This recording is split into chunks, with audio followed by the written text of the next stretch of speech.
ሰላም ጤና ይስጥልን የተከበራችሁ ውድ ሀዱ አድማጭ ቤተሰቦች እንደምሰምታችኋል። ይህ ባለላይ ፕሮሞሽን አገልግሎትና በሀዱ ሬዲዮ ጋር ትብብር የተዘጋጀ ወደ እናንተ የሚደርሰው ሳምንታዊ ሁልዳ ነው። ከዝግጅቱ ጋር እንደሁል ጊዜ ለሁለት ሰዓት ያለ ቀጥታ ቆይታ ጊዜ ነው የሚኖረን። በዛሬው ዝግጅታችን አንድ ርዕሰ ጉዳይ ይዘናል። ርዕሳችን አድርገን የመረጥነው ከውጭ የሚገቡና በሀገር ውስጥ የሚመረቱ የቸኮሌትና የከረሜላ ምርቶች ወይም የጣፋጭ ምርቶች የምንላቸውን ጥራትና ደህንነትን እንመለከታለን። በዚሁም ላይ ምላሽ የሚሰጡ ሁለት እንግዶች ስቱዲዮ ተገኝተዋል። አቶ እስጢፋኖስ ጌታቸው በአዲስ አበባ ምግብና መድኃኒት ባለስልጣን የምግብና ጤና ነክ ተቋማት ቁጥጥር ዳይሬክተር እንዲሁም አቶ ብርሃኑ ረጋሳ የምግብና መጠጥ ኢንዱስትሪ ምርምር ልማት ማዕከል የስኳርና የጣፋጭ ምግቦች ፕሮሰሲንግ ዴስክ ኃላፊ ናቸው። ከነዚህ ከሁለት እንግዶች ጋር እየተወያየን ቆይታ የምናደርግ ነው የሚሆነው። ከዝግጅቱ ጋር እኔም ደርግ ንጉስ ያበራችሁ ቆይታ ማድረግ ሲሆን ቴክኒኩን በጥራት ወደ እናንተ በማድረስ ነጻነት ኪዳኔ ትቆያለች። የእናንተን የስልክ ጥሪዎችም ወደኛ በመላክ ሰላም ጌታቸው በ0940000007 እንዲሁም 02 እና 03 ላይ ተጠብቃችኋለች። ሁሉ ደህና መረጃና የቁም ነገር ሐሳብ ላይ ነው ያላችሁት ያለነው። ዛሬ እርሳችን አድርገን የምንወያይበት ከውጭ የሚገቡና ሀገር ውስጥ የሚመረቱ የቸኮሌት የከረሜላ እንዲሁም ጣፋጭ ምግቦች ጥራትና ደህንነትን እንመለከታለን። እንግዶቼ አቶ እስጢፋኖስ ጌታቸው የአዲስ አበባ ምግብና መድኃኒት ባለስልጣን የምግብና ጤና ነክ ተቋማት ቁጥጥር ዳይሬክተር፣ አቶ ብርሃኑ ረጋሳ የምግብና መጠጥ ኢንዱስትሪ ምርምርና ልማት ማዕከል የስኳርና ጣፋጭ ምግቦች ፕሮሰሲንግ ዴስክ ኃላፊ። ከነዚህ ከሁለት እንግዶች ጋር እየተወያየን ቆይታ የምናደርግ ነው የሚሆነው። እንኳን ለመጣችሁ እንግዶች። እንኳን ደህና ቆያችሁ። መልካም። እነዚህ ጣፋጭ ምግቦች ስንል ያው ከረሜላና ቸኮሌት ናቸው ብዙ ጊዜ የሚነሱና እነዚህ ምርቶች ደግሞ በብዛት ታዳጊ ልጆች ህጻናቶች የሚጠቀሟቸው ምርቶች ከመሆናቸው ጋር በተያያዘ የሚደረገው ጥንቃቄ ከዚሁ ካልጀመረ በዚህ በታሸጉ ምግቦች ዙሪያ ላይ የሚነሱ የማይተላለፉ የኛ ያልሆኑ ህመሞች አሁን እየተነሱ ያሉበት ሁኔታዎች አሉና ታች ላይ መስራት ካልቻለን ከልጅነታቸው ጀምሮ ብዙ ጣፋጮችን እየወሰዱ ብዙ ጤንነታቸውን የሚጎዱ ነገሮችን እያገኙ የሚሄዱበት ሁኔታዎች ካሉ ነገ ትውልዱ ላይ አደጋ ልንደቅን የምንችልበት ሁኔታዎች ከመኖራቸው ጋር በተያያዘ ገና ካሁኑ ብዙ መስራት እንዳለበት ይሰማኛል። የህፃናት መጫወቻን ጨምሮ አሁን ከዚህ ከሊድ ጋር በተያያዘ ብዙ የሚነሱ ነገሮች አሉ። ብዙ ህፃናት መጫወቻ ከሊድ ጋር ተያያዥነት ያላቸው ቀለሞች ያሉበት ሁኔታ እንዳለ ይታወቃል። እኛም ለምግብነት ከለር ለመቀየር የምንጠቀምባቸው የከረሜላ፣ ቸኮሌት፣ ማስቲካ ሊሆን ይችላል የእነዚህ ምርቶች ማጣፈጫዎች ላይ ብዙ የሚነሱ ነገሮች አሉ። ከዚህ በፊት የተለያዩ ዓለማት ላይ ባን የተደረጉ ምርት ማጣፈጫዎች ሁሉ ማቅለሚያዎች ጭምር እኛ ሀገር እየገቡ ጥቅም ላይ ያሉ የነበሩበት ሁኔታዎች እንደነበሩ አስታውሳለሁ። እኛም የዛሬ 5 ዓመት አካባቢ ላይ በዚህ ላይ በስፋት ሰርተንበታል። አሁንም ግን ያው አንዳንድ ችግሮች አሉ የሚል ጥቆማዎች ሲመጡ እዚህ ላይ ብንወያይበትና ዛሬ ደግሞ ሴክተሩ የቱ ጋር ነው ያለው፣ እንዴት ነው እየተመረተ ያለው፣ ገበያ ላይ እንዴት ነው እየቀረበ ያለው፣ እንዴት ነው እየተጓጓዘ ያለው፣ እንዴት ነው እየተከማቸ ያለው የሚለውን ነገርና ሰንሰለቱ ተጠብቆ ከምርት እስከ ተጠቃሚ እጅ ላይ እስኪደርስ ድረስ ባለው ሰንሰለት ላይ ያሉ ችግሮች ለህብረተሰብ ጤና ጉዳት እንዳይሆኑ ምን ነገሮች መደረግ አለባቸው ከሚለው ሐሳብ እንጀምራለንና እስኪ እንደ አዲስ አበባ ከተማ አስተዳደር ምግብና መድኃኒት ባለስልጣን የሚያውቃቸው ምን ያህል ጣፋጭ አምራች ኢንዱስትሪዎች አሉ? ኦኬ፣ እንደ አዲስ አበባ ምግብ መድኃኒት ባለስልጣን በተቋሙ ተመዝግበው ያሉ በርከት ያሉ አምራችም ሻጭም እንዲሁ አከፋፋይ ህብረተሰቡ እጅ እስከሚደርስ ድረስ ያለው ሻጭን ተመዘግባላችሁ እንዴ? ሻጭን ተመዘግባላችሁ? አዎ፣ ሻጭም ታዲያ ሁሉ ባለሱቅ እንዴት ነው እንደዚህ ፕሮዳክቶች አለ እንዴ? ወደ እንመጣለን። እሺ፣ ከሱቋ ጀምረን እስከ አምራቹ ድረስ ነው የምንቆጣጠረው። ስንቆጣጠር ምክንያቱም ከተመረተ በኋላ ሲወጣ ህብረተሰቡ ጋር በጤንነት ይደርሳሉ የሚለውን ለማረጋገጥ እስከ ተጠቃሚው ድረስ እስከሚደርስ ቁጥጥር እናደርጋለን። በዛ መሃል በርካታ ህገወጥ አሰራሮች ስላሉ ማለት ነው። ያንን ህገወጥነትን ብቻ ሳይሆን የምርቱ ጤንነት በጠበቀ መልኩ ለህብረተሰቡ እንዲደርስ ለማስቻል ነው በዋናነት የአዲስ አበባ ምግብ መድኃኒት ባለስልጣን ተቋቁሞ እየተቆጣጠረ ያለው። ለምሳሌ 2017 ዓመት ምን ያህል ተቋማት ጋር ቅኝት አደረጋችሁ? ምንስ ውጤት አያችሁ? ከአመራረት ጋር በተያያዘ ያሉ ችግሮችም ካሉ እርምጃ የተወሰደበትም አካል ካለ እስኪ እሱንም እያነሳን እንሂድ። ኦኬ፣ እንደ አዲስ አበባ ምግብ መድኃኒት ባለስልጣን በርካታ የምግብ አሁን እንደ ጥቅል ምግብ ብለን የምንለው ብዙ አይነት የምግብ እንትን ነው ያለው። በካታጎሪ አንለየው። ምግብ ተብሎ ምግብ ላይ ያለው የትኛውም አምራች፣ የትኛውም አከፋፋይ፣ የትኛውም ሻጭ በአገር ውስጥ የተመረቱም ይሁን ከውጭ የገቡ ምርቶች ለህዝቡ የሚቀርቡበት ሂደት ጤናማ እንዲሆን ለማስቻል ነው የምንቆጣጠረውና በርካታ የምግብ አይነቶች ላይ ነው የምንቆጣጠረው። ከዛ ውስጥ አንዱ ከረሜላ አንዱ ነው። ቸኮሌትም በለው የትኛው እነዚህ ምርቶች በዋናነት ከተመረቱም በኋላ የጤንነት ችግር እንዳይገጥማቸው ለማስቻል ነው ቁጥጥር የምናደርገው። በባለፈው አመት በርካታ ተቋማት ቁጥጥር አድርገናል። በርካቶቹም ላይም ደግሞ እርምጃ ወስደናል። በተለይ ከ35,000 በላይ ተቋማት ላይ ነው ቁጥጥር የምናደርገው። 35,000 ተቋማትን በ2017 ዓመት ተቆጣጥራቸዋል። አዎ ገነዛው 11 ክፍለ ከተማ ነው ያላችሁ አይደል? 11 ክፍለ ከተማ። ምን ያህል ተቆጣጣሪዎች አሏችሁ? ወደ በኔ ዘርፍ ብቻ ስናይ ወደ 200 ምናምን አሉ። እሺ ሌላ ዘርፍ አለ? ምግብ ከሆነ ያው እሱን አምራች እንትኖችም አሉ። ብቃት ዘርፍ የሚሰጣል፣ ብቃት ማረጋገጫ የሚሰጣል። እንዲሁም ደግሞ እንደኛ ደግሞ 37,000 ብዙ ነው ብዬ ነው። 30 እንዳውም ትንሽ ነው። እኛ የደረስነው ነው የደረስነው። ያልደረሳችሁትም አለ? ያልደረሰው ይኖራልና በየስርቻው ስለምናገኝ ህገወጥም አለ። ህገወጡንም ተደራሽ ስለምንሆን ማለት ነው። ህገወጥ ማለት ህጋዊ ህገወጥ ነው። ግን እስቲ ህገወጥ ሲባል መገለጫውንም በዛው እያነሳ ነው ይላል። ፋብሪካ ይዘው ላይሰንስ ይዘው ንግድ ፍቃድ አውጥተው ህገወጦች አሉ ማለት ያው ሶስተኛ ወገን ሰርቲፊኬት ሳይኖራቸው ምናምን የሚያመርቱ ማለት ነው። አንዳንድ ደግሞ ምንነቱ የማይታወቅ ነገር ያመረቱ ደግሞ የሚገኙ ደግሞ እንደዚህ አሉ። እስኪ ግልጽ እናድርገው እስቲ ህገወጥነቱን ህገወጥነቱ ለምሳሌ እንዲሁ በሳምፕል ወስደለ ማር ያልሆነ ነገር አንዱ የጣፋጭ እንትን አይደለም። ማር ያልሆነን ማር ብለው ሲያመርቱ ያገኘናቸውም አሉ። ምኑን አገኛችሁት? በቃ የተለያዩ ኬሚካሎች እየቀላቀሉ ማር ብለው ሲያመርቱ የተገኙ ተቋማት አሉ። ይህ ህገወጥነትን ብቻ አይደለም። ቆይ ማር ከንብ ነው የሚገኘው አይደለ? እነሱ ከምን አግኝተው ነው? እንግዲህ ንብ ሆነው ይሆናል እነሱ ራሳቸው አስተሳሰባቸውና በዛ ልክ ሲያመርቱ ያገኘናቸው። ያ ደግሞ ምርት በጣም የሚያሳዝነ በመዳበሪያ እየተደረገ እየታሰረ በ50 ኪሎ ግራም ተደርጎ መርካቶ ይገባል። በመዳበሪያ እየተደረገ ከስር ላስቲክ አለ ወይስ እንዴት? ማዳበሪያ ላስቲክ አለ እንጂ ፈሳለ። ልክ ድሮ በስልቻ የሚባለው በስልቻ ነበር አይደል ድሮ እንትን የሚባለው። አሁን ግን ወደ መዳበሪያ ቀይረዋት። ይሄ የመዳበሪያ ራሱ መዳበሪያ መሬት ማዳበሪያ የሚመጣበት እሱ መዳበሪያ ኬሚካል ነው ራሱ ኬሚካል ነው። በሱ አድርገው መርካቶ ይገባል። መርካቶ ሲገባ ማር ነው ተብሎ ነው የሚሸጠው። ከዛ ወደ ጠጅ ቤት ወደ ተለያየ እንትን ይሸጣል። ጠጅ ቤት ላይ ደግሞ እንደገና ያንን ጠጅ ተደርጎ ህዝቡ እንዲጠቀሙ የሚያደርግበት እንትን ሂደት አለ። ይሄ ነው ህገወጥነቱ። እስኬት ይደርሳል፣ ህዝቡ ጋር ይደርሳል። አምራቹ እንደዛ ሲያመርቱ ተገኝተው ከዚህ በላይ ህገወጥነት የለም። ምንድን ነው አሁን ለምሳሌ እናንተ በሶስተኛው ወገን ስታስፈትሹት ማር ለምሳሌ ስታንዳርድ አለው አይደል? የራሱ ሲፈተሽ የራሱ ፓራሜትሮች አሉ እና እነዛ ፓራሜትሮች ላይ ምንድነው ሊገኝ የሚችለው? አንዳንዴ የተለያዩ ኬሚካሎች ናቸው ተገኙት። ምንም የማርነት ባህሪ የሌለው ሆነና ተገኘ። ሰዎቹም እስር ቤት ገብተው ፍርድ እንዲያገኙ የተደረገበት ሁኔታ ነው ያለው። እስቲ ሌላ ደግሞ እስቲ አምራች ኢንዱስትሪ አካባቢ ስትመጡ ከዚህ ከንጽህና ጋር ከዛ በኋላ ደግሞ የተለያዩ ምግቦች ነው እንቆጣጠረው ብያለሁ። በተለይ ደግሞ ቅድም ያነሳው የጣፋጭ ምግቦች ከረሜላና እንትን እንላለን። ያን እነዛ አምራቾች አሉን እኛ ጋር የተወሰኑ አነስተኛ አምራቾች አሉ። እነሱን በየጊዜው በየ6 ወሩ የሚያመርቷትን ምርት እነሱ በየዕለቱ የሚያወጡት እንዲመረምሩ ይደረጋል። በሶስተኛም እንደዚሁ በሶስተኛው ወገንም እንዲያስመረምሩ እናደርጋለን። በተጨማሪ ለመተማመንም ደግሞ ራሳችን ሳምፕል ወስደን በሶስተኛው ወገን እናስመረምራለን።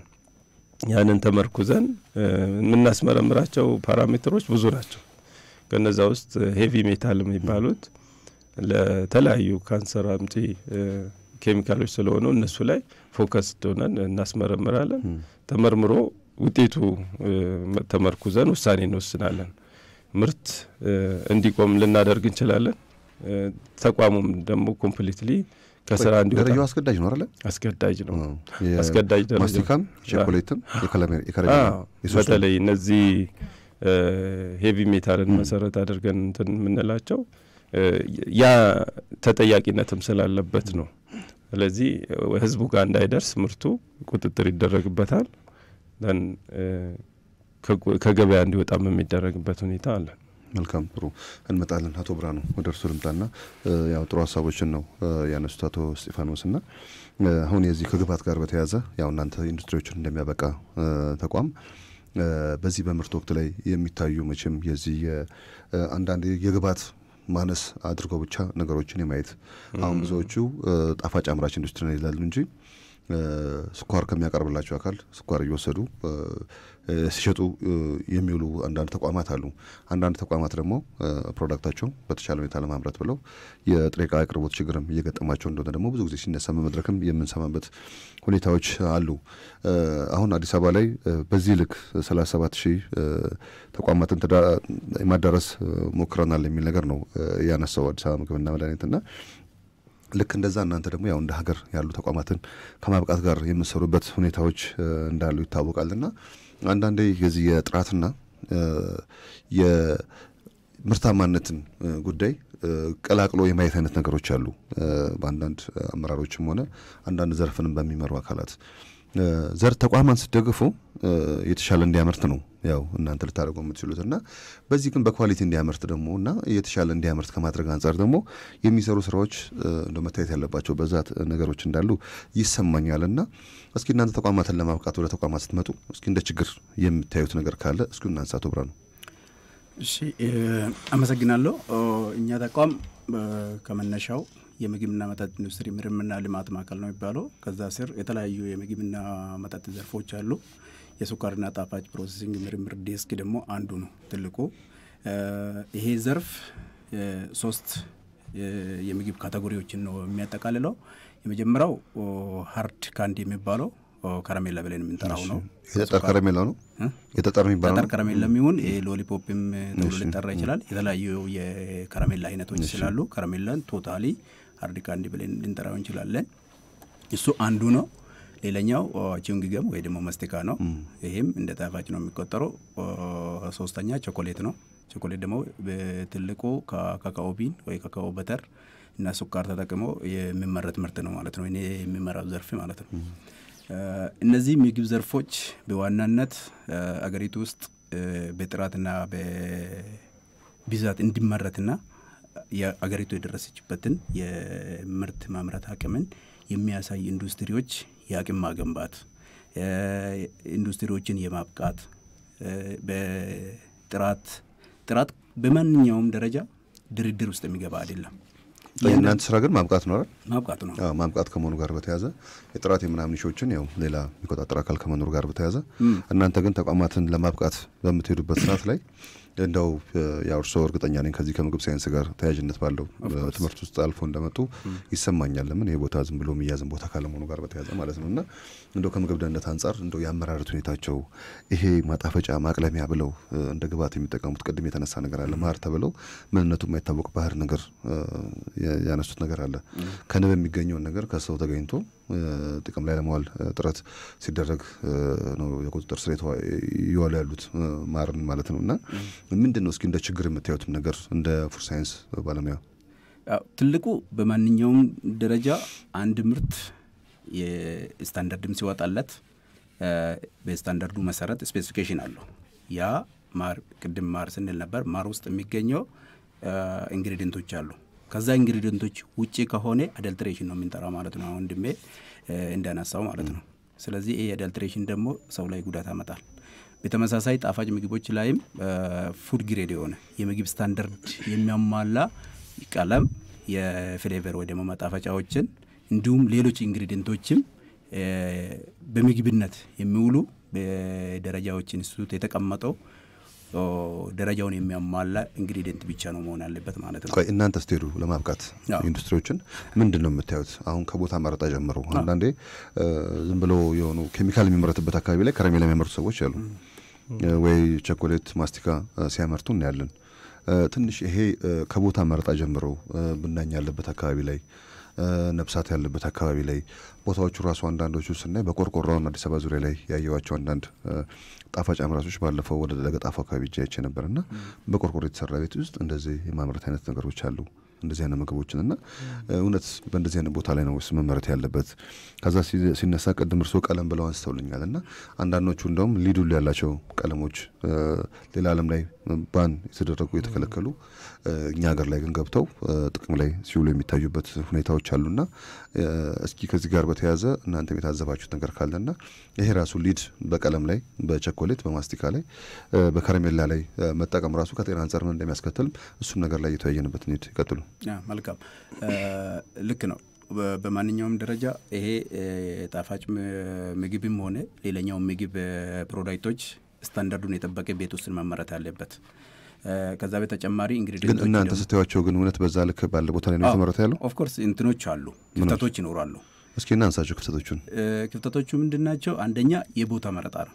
እኛ እንደ ተቋም እናንተ ሳማክሩ ወደ ስራ የሚገቡት እኛን ሳማክሩ የሚገቡም አሉ። እሺ እኛን ሳማክሩ ደግሞ የሚገቡ ኢንዱስትሪዎች ከቦታ መረጣ ጀምሮ ከፊዚቢሊቲ ስቴጅ ጀምሮ እኛ ድጋፍ ስለምናደርግላቸው የተሻለ ቦታ ለምግብ ደህንነት የተረጋገጠ ቦታ ላይ እንዲያመርቱ ነው የምንመክረው። አሁን በፊት አንድ ምርት ሲመረት መጀመሪያ የብቃት ማረጋገጫ ይዘው ነው ወደ ስራ የሚገባው። አሁን እናንተ የብቃት ማረጋገጫ ተሰጣላችሁ እንደ ደጋፊ አካል? ድጋፍ ነው የምናደርግላቸው እኮ ማለት ከገነባ በኋላ ሁሉ ነገር ከጨረሰ በኋላ ነው እናንተ መጡት አይደለም። ምናልባት ከእኛን እኛ መስሪያ ቤት ሳቅ ወደ እንደዛ ስራ የሚገቡ ኢንዱስትሪዎች ሊኖሩ ይችላሉ። መጀመሪያ እኛን አማክሮ የሚገቡ ከሆነ ደግሞ ኢንዱስትሪው የት አካባቢ መሆን እንዳለበት አንድ የምግብ አምራች ኢንዱስትሪ አጠገቡ የቀለም አምራች ኢንዱስትሪ ከሆነ ወይ ድገራጅ ከሆነ ሌላ ኢንዱስትሪዎች ከሆነ ከዛ ንክኪ ራቄ ቦታ እንዲሆን ምክር እንሰጣለን ማለት ነው። ድጋፍ እንሰጣለን። ለሰራተኞቻቸው የስልጠና አገልግሎት እንሰጣለን። በቦታ ላይ ሄደን ያ ኢንዱስትሪ እዚህ አካባቢ ሳይሆን እዚህ አካባቢ ነው መሆን አለበት፣ ቤቱ ይሄን ደረጃ መሟላት አለበት። ይሄን ደረጃ ደግሞ ያው ተቆጣጣሪ አካል ኤፍዲኤ የአዲስ አበባ ከተማ አስተዳደርም የፌደራልም ሆነ ተመሳሳይ ቁጥጥር ስለሚያደርጉ መጀመሪያ ከነሱ የብቃት ማረጋገጫውን ሲኦሲውን ይዞ እናንተ ድጋፍ ሳትጀምሩ ከሶስተኛው ወገን የተረጋገጠበትን ዶክመንትና ከተቆጣጣሪ አካላት የብቃት ማረጋገጫ ማምጣት እንዳለበት ትገልጻላችሁ ድጋፍ ከመጀመራቸው በፊት? እሺ አሁን ግን እናንተ ሳያሳውቁ ቀድመው ገንብተው ነው የሚጠሯችሁ ሁሌ? የስታንዳርዱን የማማሉ ከሆነ እንዲያማሉ ከተቆጣጣሪ ተቋማትም ጋር እንሰራለን። ከነሱ ጋር ሄደን የኢንዱስትሪ ድጋፍ እንዲያገኝ ቦታ ስታንዳርዱ የማማላ ከሆነ ከዛ ቦታ ዘግቶ ሌላ ቦታ ላይ ስራውን እንዲቀጥል ይደረጋል ማለት ነው። ምናልባት እዛው ላይ ቦታው ላይ ደግሞ ድጋፍ ተደርጎለት መስተካከል ከሆነ እዛው ላይ ድጋፍ ተደርጎለት መስተካከል ተደርጎ ምርቱን እንዲያመርት ይደረጋል ማለት ነው። መልካም። እስኪ አሁን ከዚህ ከምግብ ደህንነት አንፃር ነው የእናንተ ስራ ተቋማትን ማብቃት ነው። ተቋማት በተሻለ ሁኔታ ሲያመርቱ ሀገር መንግስት ባለሀብቱም የተወሰነ ይጠቀማል ተብሎ የሚታሰብበት ሁኔታዎች እንዳሉ ይታወቃልና ግን እንደ ምግብ ደህንነት ባለሙያነቱ አሁንም ደግሜ እንደ ፕሮፌሽናል ነው ማውራውትና አምራች ኢንዱስትሪዎች አካባቢ ግን ሲመጡ የሚያዩቸውን ነገሮችን አሁን እውነት በእንደዚህ አይነት ሁኔታ ላይ የሚመረት ጣፋጭ ምርቶች የህብረተሰቡን ጤንነትና ደህንነት ማስጠበቅ ይቻላል ብለው ያስባሉ? አንዳንዶቹ ጋር ይቻላል። አብዛኛው ያል በፐርሰንት እናንሳቸውና ይሄን ያህል ቁጥር ያላቸው ብለን እናንሳ። ለምን ነገ ህግ አውጪ ህግ ተርጓሚ ህግ አስፈጻሚ አካል ፕሮግራም ይሰማናልና ችግሮች በዚህ ደረጃ ካዩ መንግስት የሚያው ትኩረት ሰጥቶ ወደ ተሻለ ነገር የሚመጣበት ሁኔታዎችን ልናይ እንችላለን። አንዳንድም ደግሞ የህግ ክፍተት ካለበት የህግ ክፍተት እንዲወጣ ማድረግ ይቻላል። ስታንዳርዱ ላይም የወጣው ስታንዳርድ ላይም ችግር ካለ ስታንዳርዱ እንዲከለስ ማድረግ የሚቻልበት ሁኔታዎች መኖር እንዳለባቸው ይሰማኛል። አሁን ብዙዎቹን ህፃናት ልጆች የሚጠቀሟቸው ነገሮች ከመሆናቸው ጋር በተያያዘ ብዙ ስጋት አለው። የተለያዩ መገናኛ ብዙሃን ላይ ማስታወቂያዎች ይሰራሉ። የምግቡን ደህንነት ባልተረጋገጠበት ሁኔታ ፕሮሞሽን ላይ ግን በስፋት ይታያል። ከዛ ልጆች በመገናኛ ብዙሃን ያሉ እሱ ምርት ካልተገዛልን ብለው ይጠቀማሉ። አሁን ህፃናት ልጆች ላይ ስኳር እያየን ያለ ነው። ህፃናት ልጆች ላይ ካንሰር እያየን ያለ ነው። ብዙ ነገሮች ናቸው። እነ ስኳር በ5 ዓመት ልጅ ላይ በ4 ዓመት ልጅ ላይ እየታየን ያለው ያው ምንጭም እዚህ ከተማ ላይ ነው ያላችሁትና እንደ ሀገር የችግር ከኛ ጋር እስካለ ድረስ ይሄን ደግሞ ላይ አባብሱ የሚችሉ ነገሮች ከመሆናቸው ጋር በተያያዘ ዛሬ እዚህ ላይ የምንሰራው ስራ አምራች ኢንዱስትሪ ላይ ማገዝም ቢሆን ስታግዙ እኮ ቅድም ያልከው ነገር አለ እኮ ፉድ ግሬድ መሆን አለበት ተብሏል አይደል? ማሸጊያውም ጭምር አሁን ጣፋጭ ምግቦችን ከረሜላም በል ማስቲካም በል ሌላም ምርቶች በልጣፋጭ ምግቦችን የነዛ ራሱ ፉድ ግሬድ ናቸው ሲባል ምን ማለት ነው? ማሸጊያቸው ራሱ ምንድነው? አሁን ከረሜላ ላይ ምናየው አንድ በላስቲክ እንደዚህ ያገር ይወጣል ፕሮዳክቱ መጠቅለያውም የት እንደሚመረትም አናውቅም። በስ ተጠቅልሎ ነው የሚወጣው። እሱ ራሱ ፉድ ግሬድ አይደለም። ስለዚህ ፉድ ግሬድ ራሱ ማለት ምን ማለት ነው? እናንተ እውነት ተቋማትን በአግባቡ እያበቃን ነው ብላችሁ የምታስቡ ከሆነ ይሄ እርሱ ያነሱትን የፉድ ግሬድን ጉዳይ እንዴት ነው የሚመለከቱት? እሺ ወደ ፉድ ግሬዱ መለሳለሁ። ምናልባት መጀመሪያ ላይ እንዳልከው ኢንዱስትሪዎቹ ምን ያህሉ ናቸው በፐርሰንት እናስቀምጥ ባልከው እንነሳና ይምጡ። እሺ ከመጀመሪያው ኢንዱስትሪዎቹ ምናልባት የጣፋጭ አምራች ኢንዱስትሪዎች ከመነሻ እናንሳውና ምናልባት 1954 አካባቢ ላይ ሁለት ፋብሪካዎች ነበሩ ከረሜላ የሚያመርቱ ኢንዱስትሪዎች 54 ዓመተ ምህረት 1954 አካባቢ ላይ ማለት ነው። ምናልባት አንተ የምታስታውሰው ይሄን ወላ 54 ላይ ነው የምታስታውሰው? እሺ በታሪክ ማለት ነው። ስማቸው ማንሳት አንችልም። እሺ ሁለት ተቋማት የመንግስት ተቋማት ነበሩ። የመንግስት ተቋማት ነበሩ። የተለያየ ቦታ ላይ ይችላሉ። እሺ አስመራ፣ አዲስ አበባ ነበሩ። ወንጂ በኋላ ተጨመሩና 2010 አካባቢ ላይ ወደ 150 አካባቢ ኢንዱስትሪዎች ደርሶ ነበር። እነዚህን ሶስቱን ፕሮዳክቶች የሚያመርቱ ኢንዱስትሪዎች ማለት ነው። እስከ ኮሮና አውትብሬክ ድረስ ኢንዱስትሪዎቹ ተነቃቅተው ነበር። እነዚህ ኢንዱስትሪዎች ግን ፐርፌክትሊ ቅድም ያነሳናቸውን ፕሮብሌሞች ተቋቁሞ ያለፉ ናቸው ብለን ካል ምናልባት ጥያቄው ልናነሳ እንችላለን ማለት ነው። እኛ የዓለም አንድ አካል ነን። አሁን እርስዎ እንዳሉት 110 ምናምን ካምፓኒ አለ ብለዋል አይደለ? አሁን ከዚህ በኋላ በዚህ ቅርብ ጊዜ 54ቱን እንተውና ከቅርብ ጊዜ ወዲህ ግን ስታንዳርድ ወጥተዋል፣ አስገዳጅ ሆነዋል። መፈተሽ የሚያስችል አቅም ገንብተናል እንደ ሀገር። እያንዳንዱ ጣፋጭ ምርቶችን መፈተሽ የሚያስችል ላቦች አሉን እንደ ኮንፈርሜቲ አይነት ማለት ነው። ስለዚህ በዚህ ሁኔታ ላይ እየመጣን የወጡ ህጎችን ራሱ አለማስፈጸምና አንድ ፕሮዳክት በዚህ መልኩ ተፈትሾ ህብረተሰቡ ጋር መድረስ ካልቻለ የህብረተሰቡን ጤንነት ሊጎዳ ይችላል ብለን እየተነጋገርን ትላንት የነበሩትን ማኛም ዓለምም ትላንትና ያለው ነገር እንትና አይልም እኮ ህግ ከወጣበት ጊዜ ጀምሮ ነው አይደለ? ህጎች፣ መመሪያዎች፣ ስታንዳርድ ከወጣ በኋላ ስላለው ነው መነጋገር ያለብን። ይቀጥሉ ግን እርሱ። እሺ ወደዛው ልመጣል ነው።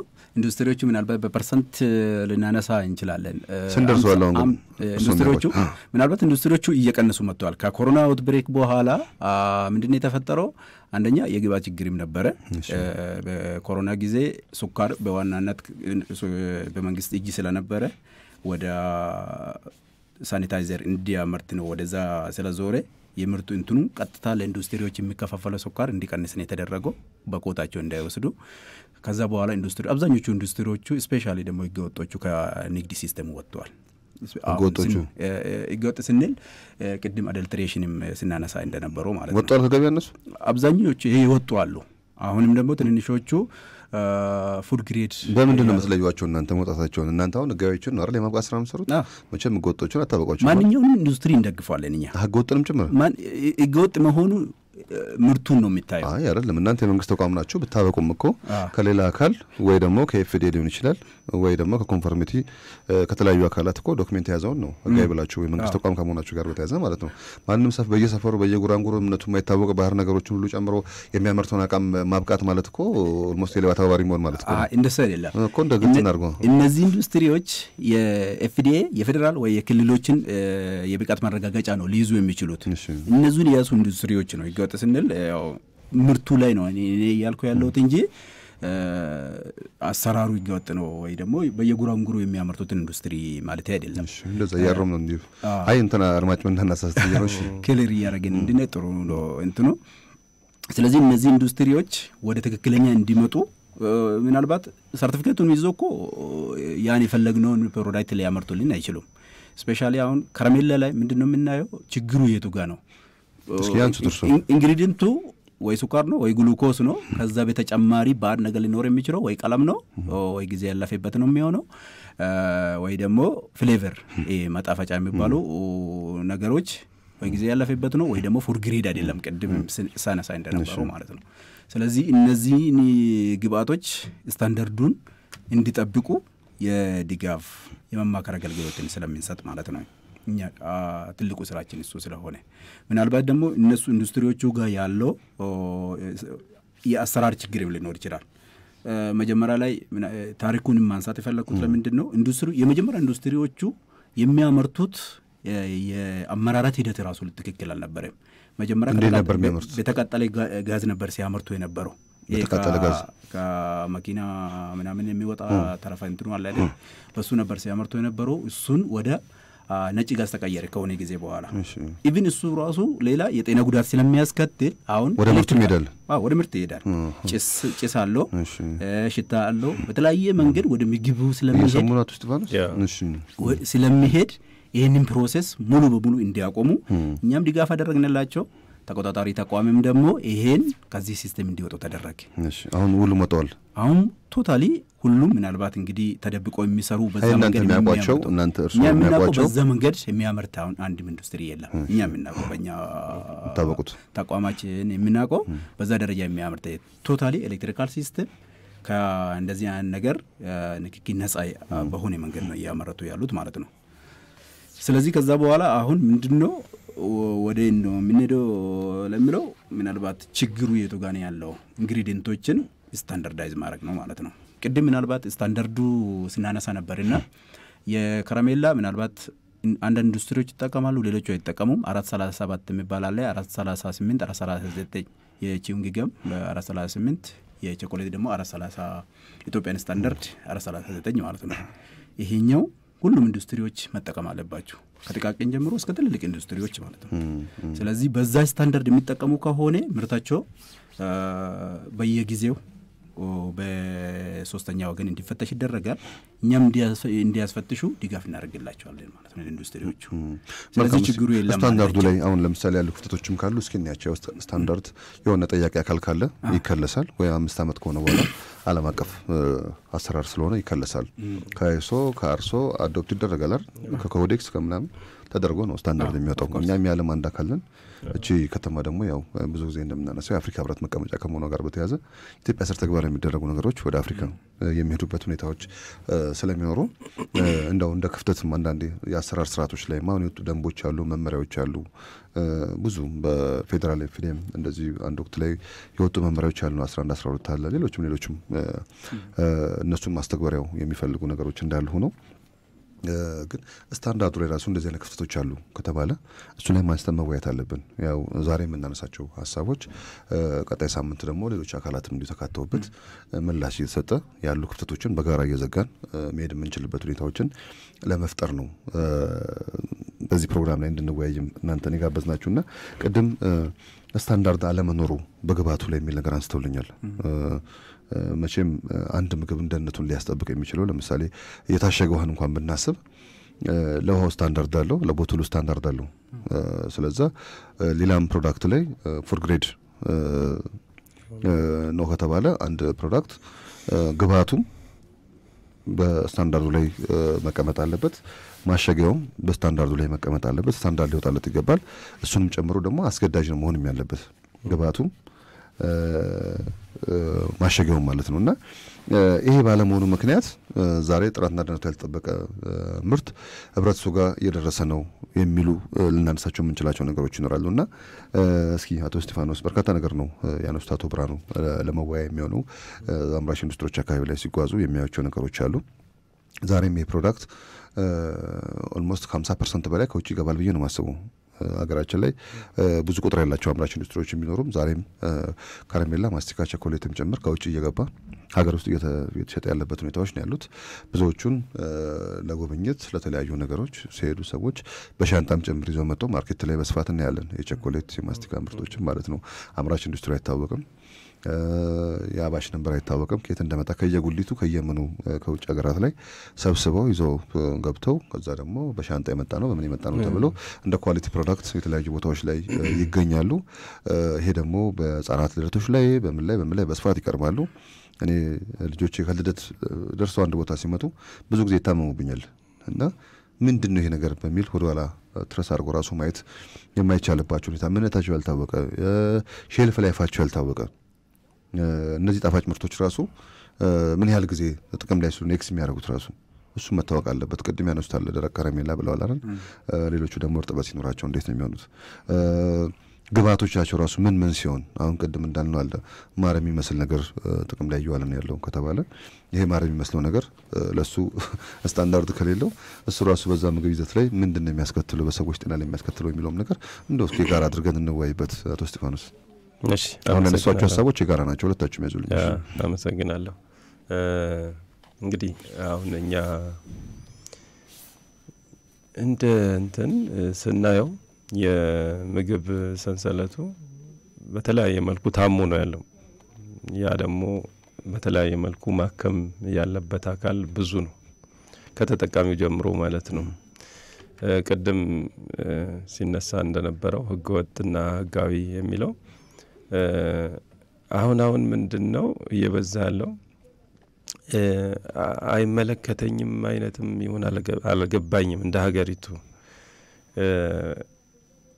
የሁሉም ኃላፊነት ነው የምግብ ደህንነት ጉዳይ የጤና ጉዳይ የሁሉም ኃላፊነት ጉዳይ እንደሆነ ማለት ነውና ጤናማ ምግብ ከተመገብን ጤናማ እንሆናለን የታመሙ ከተመገብን ደግሞ በተለያየ መልኩ ታመን ያልጋ ቁራኛ እንሆናለን ለሀገሪቱ መጥቀም ባለብን ልክ ሳንጠቅም የሀገሪቱ ጫና ምን ሆነበት ሁኔታ ነው ያለው ይሄ ደግሞ የምንገነዘበው ሆስፒታል ሄደን ስናይ ነው ይሄንን ለማከም ደግሞ የሁላችንም ኃላፊነት እንዳለበት መገንዘብ ያስፈልጋል ቅድም 35000 በላይ ተቋማት ቁጥጥር አድርገናል ስንል እንደ አዲስ አበባ ምግብ መድኃኒት ባለስልጣን የዘርፎቹ ብዙ ናቸው ከትንሿ ቁርስ ቤት እስከ 5 ባለ 5 ኮከብ ሆቴል ድረስ ያለውን እንቆጣጠራለን ከትንሿ ሰፈራችን ውስጥ ካለችው ሱቅ እስከ ትላልቅ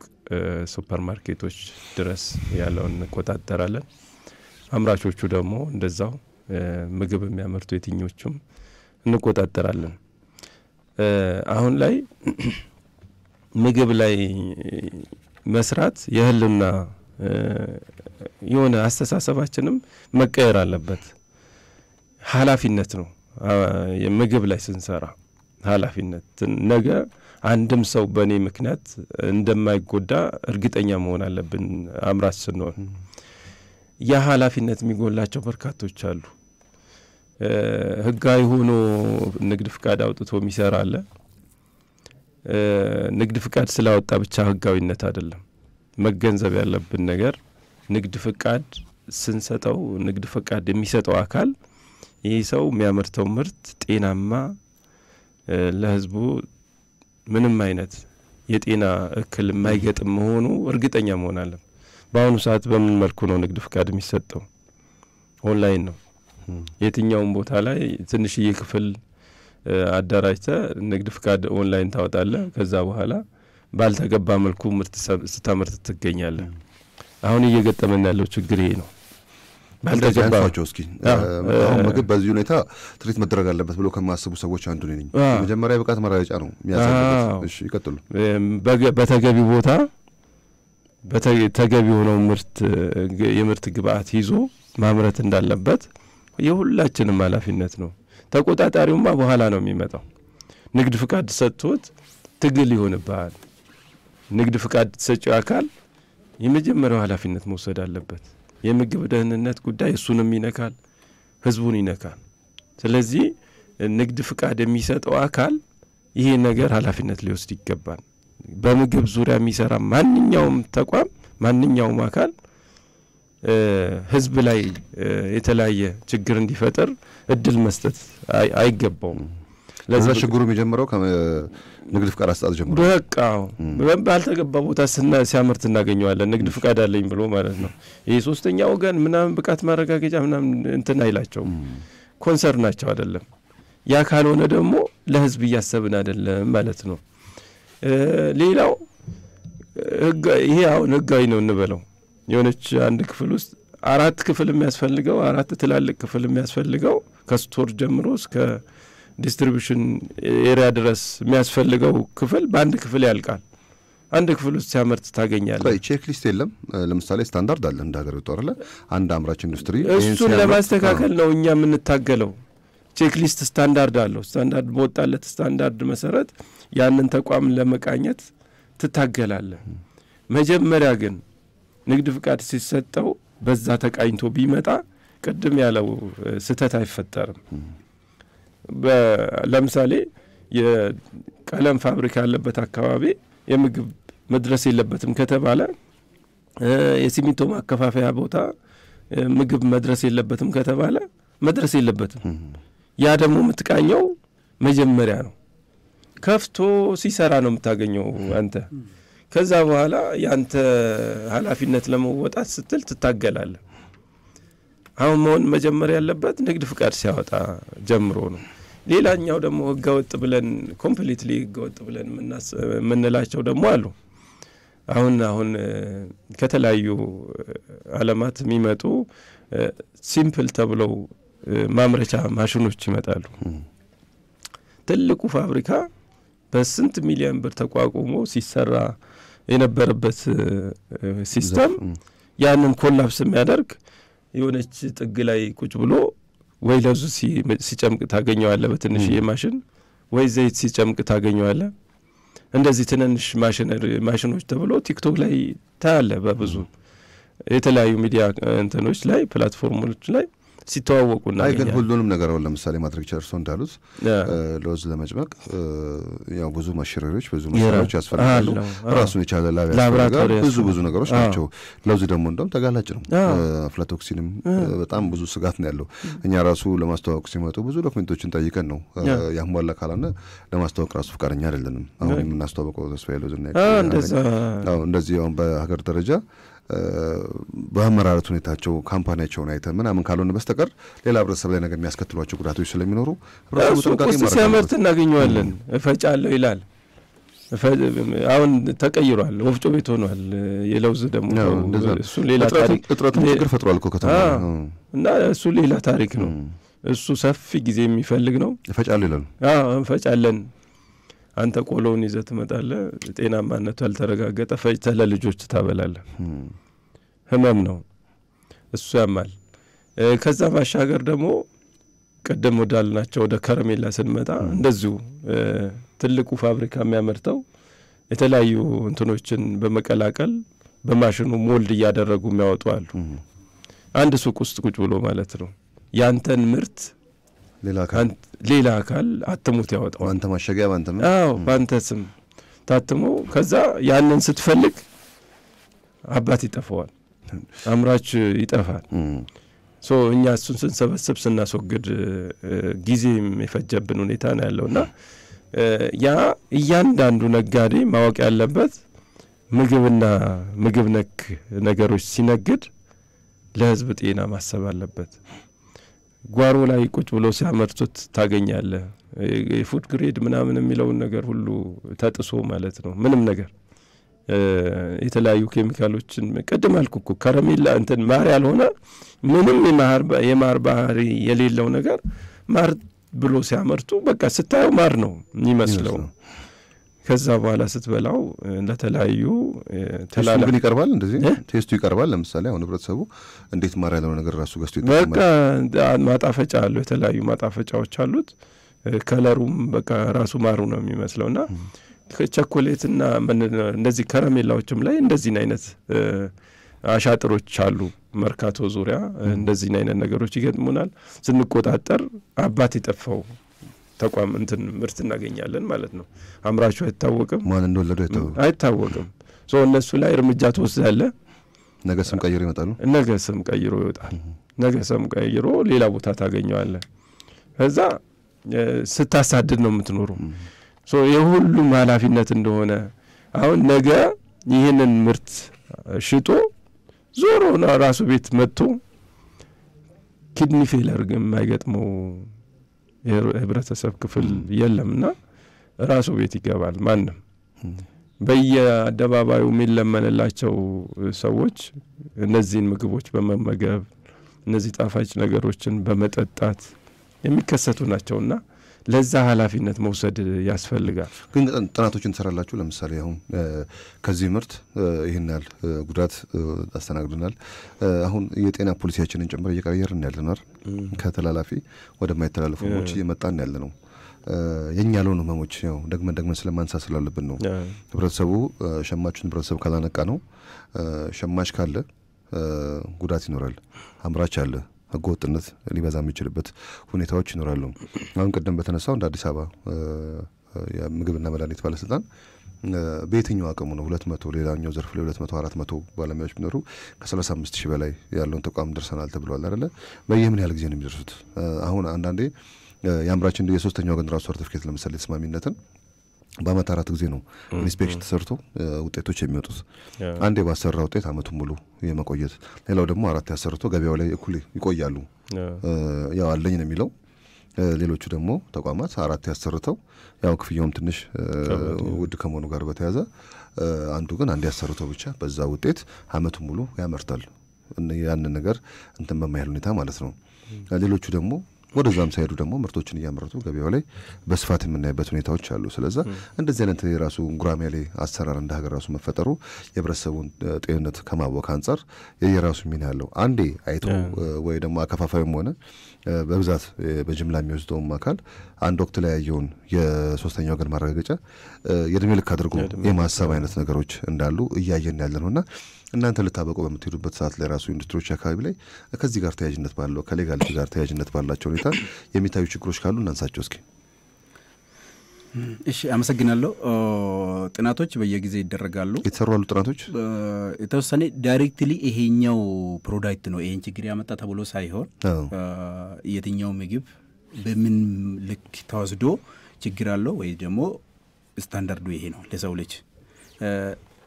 አብዛኛው ስለ ጣፋጭ ምግብ ነው የምናወራ። ጣፋጭ ምግብ በተፈጥሮ አወሳሰድ ራሱ የሆነ ሴት የሚደረግበት ስታንዳርድ አለው ማለት አጠቃቀሙ አገኘው ብዬ አሁን ዝም ብዬ እኔ ሱካር ነክ ነገር ነው እያልን ያለው ጣፋጭ ምግብ ማለት እኮ እንደዛ ነው። ቸኮሌት፣ ማስቲካ፣ ከረሜላ ሶስቱ ላይ ነሽ ከርካሽ ከ50 በላይ ኢንግሪዲየንቱ ሱካር ነው። 50% በላይ 50% ግን ገላጭ ነገር አለው። ይሄናል ስኳር አለው፣ ይሄናል ግሉኮስ አለው፣ ይሄናል ቀለም አለው። አስገዳጅ ነው ሁሉም ላይ ምርቶች ላይ። ምናልባት እሱ እኔ እንትኑ ባለቤቱ መጥቶ ቢያብራራ ጥሩ ነው ብዬ ነው። እናንተ ለማብቃት ስትሄዱ የምታዩቸው ነገሮች አሉ መቼም ሌብል ላይ አይደለ? እዛ ላይ ታዲያ ገላጭ ነገር ባለቤቱ ማን ነው ማለት ስታንዳርዱ አስገዳጅ አሁን ስታንዳርዱ ሁለት አይደለም። ኢትዮጵያ ስታንዳርድ የሚተገብረው ኮምፐልሰሪ ስታንዳርድ እና ኢትዮጵያን ስታንዳርድ የሚባለው አስገዳጅ የሆኑና የግድ አንድ ፕሮዳክት ያኛውን ስታንዳርድ ካልያዘ ወደ ገበያ አይወጣም። አሁን ለምሳሌ ውሃም ዘይትም ከወሰድ ይሄን ሀሳብን ያዘውና ጥሩ ነገር ነው ያነሳው ባለቤቱ ያስረዳ የሚል ቅድም ያልኳችሁ ነገር አለ። ስታንዳርዱ መከለስ ካለበት ያው እንዲከለስ በግልጽ መነጋገር አለብን። ይመጣሉ እንጠራቸዋለን። ሳምንት በዚህ ጉዳይ ላይ በስፋት እናወራለን። እንግዶቼ አቶ እስጢፋኖስ ጌታቸው በአዲስ አበባ ምግብና መድኃኒት ባለስልጣን የምግብና ጤና ነክ ተቋማት ቁጥጥር ዳይሬክተር፣ አቶ ብርሃኑ ረጋሳ የምግብና መጠጥ ኢንዱስትሪ ምርምርና ልማት ማዕከል የስኳርና ጣፋጭ ምግቦች ፕሮሰሲንግ ዴስክ ኃላፊ ናቸው። ከነዚህ እንግዶች ጋር እስከ 5 ሰዓት ድረስ እየተወያየን ቆይታ የምናደርግ ነው የሚሆነው። ቅድም በተነሱ ሀሳቦች ላይ የጋራ ማብራሪያ የሚፈልጉ ነገሮች አሉ። ስታንዳርዱ ላይ ያሉ ክፍተቶች ካሉ እነሱንም እናንሳቸው። መቼም ተቆጣጣሪ አካላትም አብቂውም ደጋፊውም አካል በስታንዳርዱ መነሻ አድርጎ ነው የሚሰራው። እንደ ድሮ ምግብ ላይ ቼክ ሊስት ምናምን የሚባል ነገር ብዙ አይኖርም። ያው ኤፍዲኤ ሊያነሳ የሚችለው ነገር ምንድነው ተቋሙ ከተለያዩ ቦታዎች ላይ ከብናኝ ከነፍሳት ከመሰል ነገሮች በራቀ ሁኔታና ግንባታውም ይሄ መሆን አለበት። መሬቱም አካባቢ ላይ ያለው እስከ ቅብ ድረስ ያለው ነገርና ምግብን ለማምረት በሚመች ሁኔታ ላይ መመረት እንዳለበት እንዲህ ባለሙያዎችም የጤና ሁኔታ የጉዳት መከላከያ የፋየር ጉዳይ የምናምን ጉዳይ እንደዚህ ተብሎ ብቻ የሚያስቀምጣቸው በቼክሊስት ደረጃ ያሉ ነገሮች አሉ። የብቃት ማረጋገጫውን ለሚጠይቅ አካል ማለት ነው። ከዛ ሲያልፍ ግን ስታንዳርድ ላይ ደግሞ በግልጽ የሚያስቀምጣቸው ነገሮች አሉ። አንድ ምርት ሲመረት ማጣፈጫው መሆን አለበት። ግሉኮሱ ምን አይነት ነው መሆን ያለበት፣ ስኳሩ እንዴት ነው የሚሆነው፣ ቀለም፣ ፍሌቨር ሌላም ተብሎ የሚነሱ ነገሮች እንዳሉ ይታወቃል። ግና ግን ተከትሎ የሚሰራው አካል ያመረተውን ምርት በባሽ ነምበር ከፋፍሎ ሼልፍ ላይፉንም ጭምር ሰርቶ ወደ ገበያና ወደ ስቶር ላይ ያስቀምጥ የሚችልበት ሁኔታዎች አሉ። በእነዚህ ምርቶች ላይ ግን በብዛት ስናይ ይሄ ምርት ሊወደድ ይችላል ተብሎ በብዛት የሚቀመጥበት ሁኔታዎች እንዳሉ እናያለን። ምርቶቹ ከመሀል መርካቶ ተነስተው ወደ ተለያዩ ቦታዎችም ሲሄዱ የምናይበት ሁኔታዎች እንዳሉ ሁላችሁ ምስክር ናችሁ የምትሆኑትና ከከረሜላ ጋር ከረሜላው ከሱቆች አካባቢ ላይ እንኳን ስናይ አጠገቡ ጋር በረኪና ይቀመጣል። ከዛ ከረሜላው እዚህ ጋር አለ፣ ቸኮሌት አለ፣ ቸኮሌቱ አጠገብ ያይጥ መርዝ አለ። እንደዚህ አይነት ነገሮች አሁን በሱቆች አካባቢ ላይ ስናይ አንዳንድ ሱፐርማርኬቶችም ላይ ስናይ ቦታዎችን ራሱ ሳይለያዩ ድጋሚ ብዙ ገላጭ ነገር በሌላቸው ሁኔታ ተመሳሳይ የተሰሩ መርዛማ ነገሮች የሚኖሩ ያ ነገር ነው ብሎ ገዝተው የመጠቀም ህጻናት ልጆች ደግሞ ፊት ለፊት ሲቀመጡላቸው ብቻ አንስተው የመውሰድ አይነት ነገሮች ከመኖሩ ጋር በተያያዘ ከአቀማመጥ ጀምሮ በስታንዳርዱ መቀመጥ ያለበት ወይ ደግሞ ፈቃዱን በሚሰጠው አካል ቼክ ሊስት ላይ መቀመጥ እንዳለበት ይሰማኛል። የልጆች ምግቦችን ብዙ ጊዜ ጫፍ ላይ ነው የሚያደርጉት። ህጻናት ልጆች ልክ ሲመጡ እሱ ላይ ዘፍ እንዲሉበት ማለት ነው። ይሄ ራሱ ትንሽ ኤቲካልም አይደለም። አምራች ኢንዱስትሪዎች ማምረት አለባቸው፣ ግን የሚያመርቱት ምርት ግን ጥራትና ደህንነቱ የተጠበቀ ነገር መሆን አለበት። ሀገሪቱ ያወጣችው ህግ አለ። አንድ ምርት ለምሳሌ ሲመረት እዛ ላይ የደረጃ ምልክት ካለው ያን ምግብ ገዝቶ አንድ ሰው ቢጎዳ አምራች ኢንዱስትሪ ይጠይቃል፣ የደረጃ ምልክቱንም የሰጠው አካልም ይጠይቃል። ደረጃ በደረጃ ተጠያቂነት ስላለ በዛ ሁኔታ ስር እያንዳንዱ ሰው ማለፍ እንዳለበት ይታወቃል። ምግብና ምግብ ነክ ነገሮች አሁን በስታንዳርዱ ቮለንተር አይደሉም፣ አስገዳጅ ናቸው። ሁሉም አስገዳጅ ሆነ ማለት ደግሞ መንግስት ምን ያህል ቁርጠኛ እንደሆነ የህብረተሰቡን ጤንነትና ደህንነት ለማስጠበቅ የሚሄድበት ርቀትን ያሳያል። ግን አንዳንዴ የአምራች ኢንዱስትሪዎች ራሱ ኃላፊነት ካለመሰማት ጋር በተያያዘ ሰፈር እየቀያየሩ መንደር እየቀያየሩ ማሽነሪ እየቀያየሩ የማቀዣበር አይነት ነገሮች ናቸው እየሰሩ ያሉት። ቡራዩ ሲያዝ ለገጣፎ ሄዶ ይከፍታል፣ ለገጣፎ ሲያዝ መጥቶ እዚህ ቤተል አካባቢ ይከፍታል። እንደዚህ አይነት ጨዋታዎች መቅረት አለባቸው። ምግብ ነው፣ ደህንነቱ ካልተጠበቀ በሰው ህይወት ላይ፣ የሰው ኩላሊት ላይ፣ የሰው ልብ ላይ፣ ሰውን በስትሮክ ማስመታት፣ ካንሰር ምናምን ይህ ሁሉ ነገር ያስከትላል እየተባለ እየተነጋገርን ባለንበት ሁኔታ ላይ አንድ ሰው ገንዘብ ለመስራት ብቻ ብሎ የራሱን ኪስ ለማደለብ ተብሎ ዜጎችን ህይወት አደጋ ላይ የሚጥልበት ምክንያት ሊኖር አይገባም። አንዳንዴ ህጎቹ ላይ ራሱ ያሉ ክፍተቶች እኔ ብዙ ጊዜ የማነሳው ነገር አለ። ሌሎች ሀገራት ላይ የምግብ ደህንነት አንድ ሰው ይህን አጥፍታል ከተባለ ወይ ደግሞ አካባቢ ላይ ይህን አልበክላል ከተባለ መጀመሪያ ፖሊስ ጣቢያ ራሱ ሲሄድና ቃሉን ሲሰጥ በዛ ዙሪያ ላይ የሰለጠነ ፖሊስ ነው ቃሉን መቀበል ያለበት። አቃቤ ሕጉም ቢሆን ያንን በአግባቡ ተረድቶ ያንን ክስ ማደራጀት የሚችል ዳኛው ጋር ሲቀርብ ዳኛውን በዛ ልክ ተረድቶ ለዛ ውሳኔ የሚሰጥ መሆን እንዳለበት ይሰማኛል። አሁን እኛ ሀገር ግን ዛሬ ወሰደ በሰው ላይ ምን አስከተለ ነው። ሰውዬው ሞቷል አልሞተም ነው የሚለው ፍርድ ቤት እንኳን ሲከድ ማለት ነው። ያ ነገር በቀጣይ የሚያስከትለው ነገርን ከግምት ውስጥ ባላስገባ ሁኔታ የሚሰጡ አንዳንድ የህግ አግባብ ሁኔታዎች ህገ ወጦችን የበለጠ የልብ ልብ እንዲሰማቸው እያደረገ ሰፈር እየቀያየሩ ሌብል እየቀያየሩ ቦትል እየቀያየሩ እንዲያመርቱ እያደረጋቸው ነው ያለውና ከደረጃው ጀምሮ እስኪ መታየት ያለባቸው ነገሮች ካሉ በደንብ እንወያይባቸው። ከምንም በላይ ደግሞ አሁን ትልቁ ስጋት ሌላ ዓለም ላይ ባን የተደረጉ እነዚህ ግብአቶች እኛ ሀገር እየገቡ ጥቅም ላይ ይዋሉ ነው የሚሉ ነገሮች አሉና እነዚህ ነገሮች ላይ እንወያይ። እስኪ ለአቶ ብርሃኑ ልስጠውና እመጣለሁ። አቶ እስጢፋኖስ።